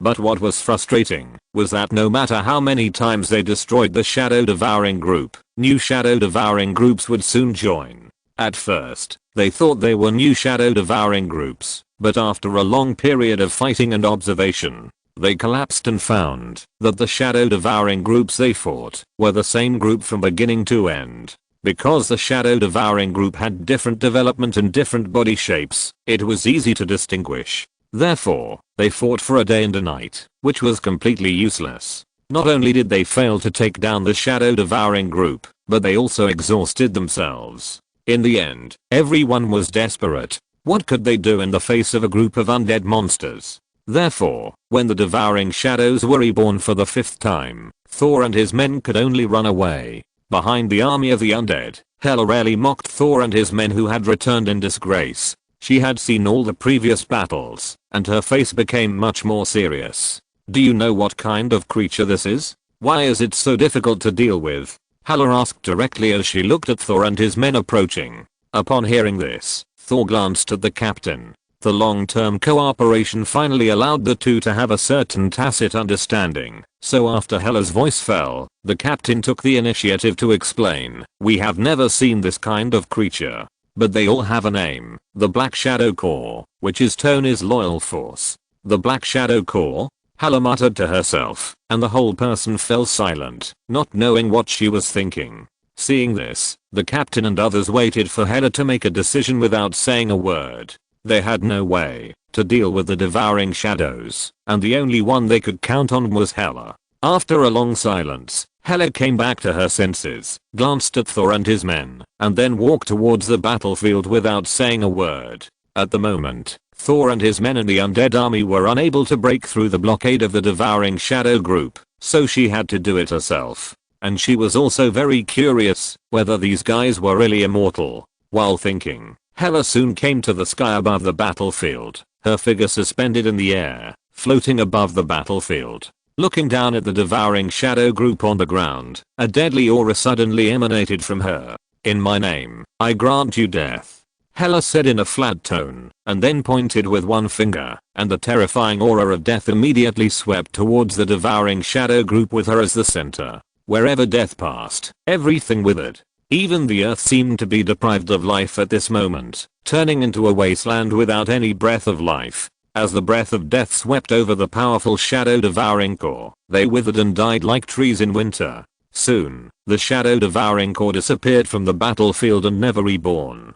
Seeing this scene, everyone stared with wide eyes and waited quietly, wanting to see if there were any other changes. But after a long time, the shadow-devouring core still did not appear, as if they had been completely destroyed by Hela. Suddenly, waves of excited roars came from the mouths of the undead core, and Thor and his men also smiled. As expected of the goddess of death, the shadow core can't resist it, the captain said with a smile, and the others nodded in agreement. Although their relationship with Hela is very delicate, no matter what, the two sides are now on the same front. They also felt a little happy that they could destroy the shadow-devouring core. But just when everyone was full of excitement, Hela, the leader of all this, frowned. She had observed for a long time before, and the attack just now was just her test. She didn't believe that the shadow core, which had been reborn several times, was destroyed by her. More importantly, she didn't feel the breath of souls. Although she could only harvest the souls of Asgardians, she could also feel the souls of creatures in other worlds. If they were really dead, their souls should appear. Thinking of this, Hela's heart was shrouded in a haze, but looking at the cheering people, she was too lazy to break their fantasy. She waved her hand and ordered, "Keep marching." Her order quickly spread to the undead core, and the core moved forward again, breaking through the barrier of the city wall, and entering the city. However, after entering the city, Thor and others immediately found something wrong. It was too quiet, the city seemed to have become a dead place, and no sound came out. More importantly, the death core did not seem to encounter any resistance. If they remembered correctly, there were defenders in the city. Even if the shadow devouring core was gone, they should continue to resist. But they didn't encounter any resistance at all just now. Something was wrong. Thor and the captain looked at each other and saw the confusion in each other's eyes. Then the two of them quickly came to the city wall. They saw corpses lying on the city wall in all directions, not much different from dead people. They seemed to be asleep, and Thor and the captain could even hear the sound of their hearts beating. However, they could not wake anyone up. Seeing this, Thor said solemnly, "Do you think those monsters were really destroyed? Or, this city has no food for them, so they retreated?" Thor made his guess, and the captain smiled bitterly. He didn't know how to answer, but he felt that Thor should be right. Chapter 175, Bloody Rain and the God's Sorrow. Thor and the other man kept their guesses in their hearts and searched the city with the army of the undead. Soon, they found that the people in the entire city had fallen into a deep sleep. They still had the breath of life, but they would never wake up again. So, in a sense, this was already a dead city. Similarly, what Thor and the other man could guess, Hela also guessed. She suddenly felt that she was doing useless work. The reason why she attacked the atrium was to force the gods to come out. But now, someone was already doing this without her having to do anything. For a moment, her desire to attack the atrium was greatly reduced. Just at this time, Thor and the captain came to her side. Hela turned her head and looked at Thor and said, "Do you think we still need to continue? Even if we are not here, those guys seem to do the same thing as us." Listening to Hela's words, Thor didn't know how to answer, but the captain interrupted at this moment and said, "Ms. Hela, do you think they are dead?" He pointed to the corpses on the ground and asked. As soon as this was said, Hela suddenly reacted. Yes, these people were dead in a sense, but their bodies are still alive and healthy. Since the believers are still alive, how can the gods appear? Thinking of this, Hela's eyes suddenly showed murderous intent, but before she gave the order, the captain continued. "Ms. Hela, do you still think that the gods are your biggest enemies?" "What do you mean?" Hela looked at the captain with cold eyes. Anyone who stopped her from destroying the gods was her enemy. Under her gaze, the captain was not panicked at all. He just sighed and said, "Ms. Hela, you just want to destroy the gods, but someone wants to destroy the world. Until now, if you are still obsessed with destroying the gods, once Asgard falls into destruction, who will stop this disaster? You are also one of the gods of Asgard. I think you don't want to see Asgard destroyed." "What a joke, who can destroy Asgard with me here?" Hela said confidently, and she also has the strength to be confident. As for her stubbornness, the captain has already had a clear understanding of her contacts during this period of time. He knew that, in order to convince Hela, he had to have a reason that he couldn't refuse. So, after a moment of silence, the captain exaggerated, "Ms. Hela, I admit that you are very strong, but Tony is not weak either. He once defeated Odin head-on. Even if you are stronger than Odin, I don't know if you have ever thought about it. Even his army can be immortal. Can he do it too?" The captain exaggerated Tony's strength just to convince Hela to temporarily give up the idea of being an enemy of the gods and stop Tony together. Little did he know that his exaggeration just happened to guess Tony's biggest confidence now. When his voice fell, Hela couldn't help but fall silent, frowning slightly. What Steve said was indeed something she hadn't considered before. She didn't doubt that he was fooling her. After all, she had seen the immortality of the Shadow Legion. Then the possibility of Tony doing this was very high. A guy with strength comparable to Odin and immortal. No matter how confident Hela was, she didn't think she could fight him alone. For a moment, her thoughts wavered. Otherwise, why not join forces with the gods to deal with Tony before causing trouble for them? She was thinking slowly in her mind. Suddenly, a blood cloud quickly condensed in the sky of the god's domain, and a torrential rain of blood fell instantly, and a faint sense of sorrow enveloped the entire god's domain. The sudden change instantly awakened Hela and Thor. who was standing by, once again looked up at the sky with horror on his face. How is it possible? The death of the gods. That god has fallen. Thor said in a hurried tone, his face full of panic. Hela, who had come back to her senses, also became extremely solemn at this moment, and a solemn aura slowly emanated from her body. Among the three, only the captain was confused, and a little confused. Although a bloody rain was indeed a bit weird, it shouldn't be like this. Thinking of this, the captain poked Thor, and asked in a low voice, what happened? Hearing this, Thor explained without turning his head, a god has completely fallen. After he finished speaking, he continued to explain without waiting for the captain to continue asking questions. The gods of the divine realm, except for those who die at the end of their lifespan, are generally immortal, as long as they are in the divine realm. Even if their bodies are destroyed, their souls will return, and be reborn again under the protection of the laws of the divine realm.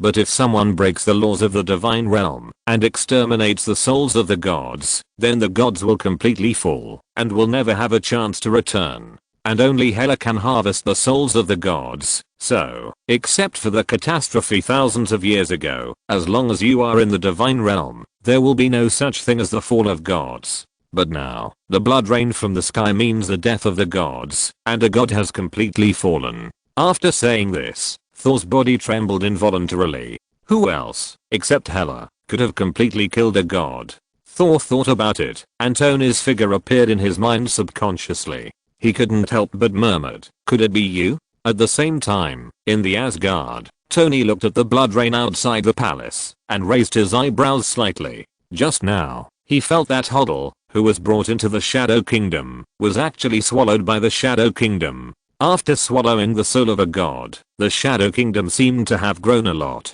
In addition, the strength of the Shadow Core was also greatly improved. For a moment, he couldn't help but feel a little happy and confused. Is it because the soul of the god can strengthen the Shadow Kingdom, or is it because Hoddle is the god of darkness that he was swallowed by the Shadow Kingdom? If it is the latter, then although this matter makes him a little surprised, it's just like that. After all, there is only one god of darkness. Even if it can strengthen the Shadow Kingdom and improve the Shadow Core, it is impossible to strengthen the Shadow Core to the point of defying the heavens. But if it is the former, it means that the strength of the Shadow Core can be continuously improved. If all the shadow armies can be strengthened to the strength comparable to that of gods, then he will soon have an immortal army of gods. Thinking of the excitement, even though Tony has long been indifferent to material things, he couldn't help but feel excited. However, what exactly happened can only be known after the Shadow Kingdom receives the soul of the second god. I hope Loki won't let me down. Muttering in his mouth, Tony looked in a certain direction, and he seemed to see Loki hunting the gods. End of this chapter. Thank you very much for reaching the end. Don't forget to like. Looking for more exclusive content and immediate access? Subscribe to our Patreon. Remember, every like, subscription, or donation encourages us to continue. Thanks to everyone. See you in the next video.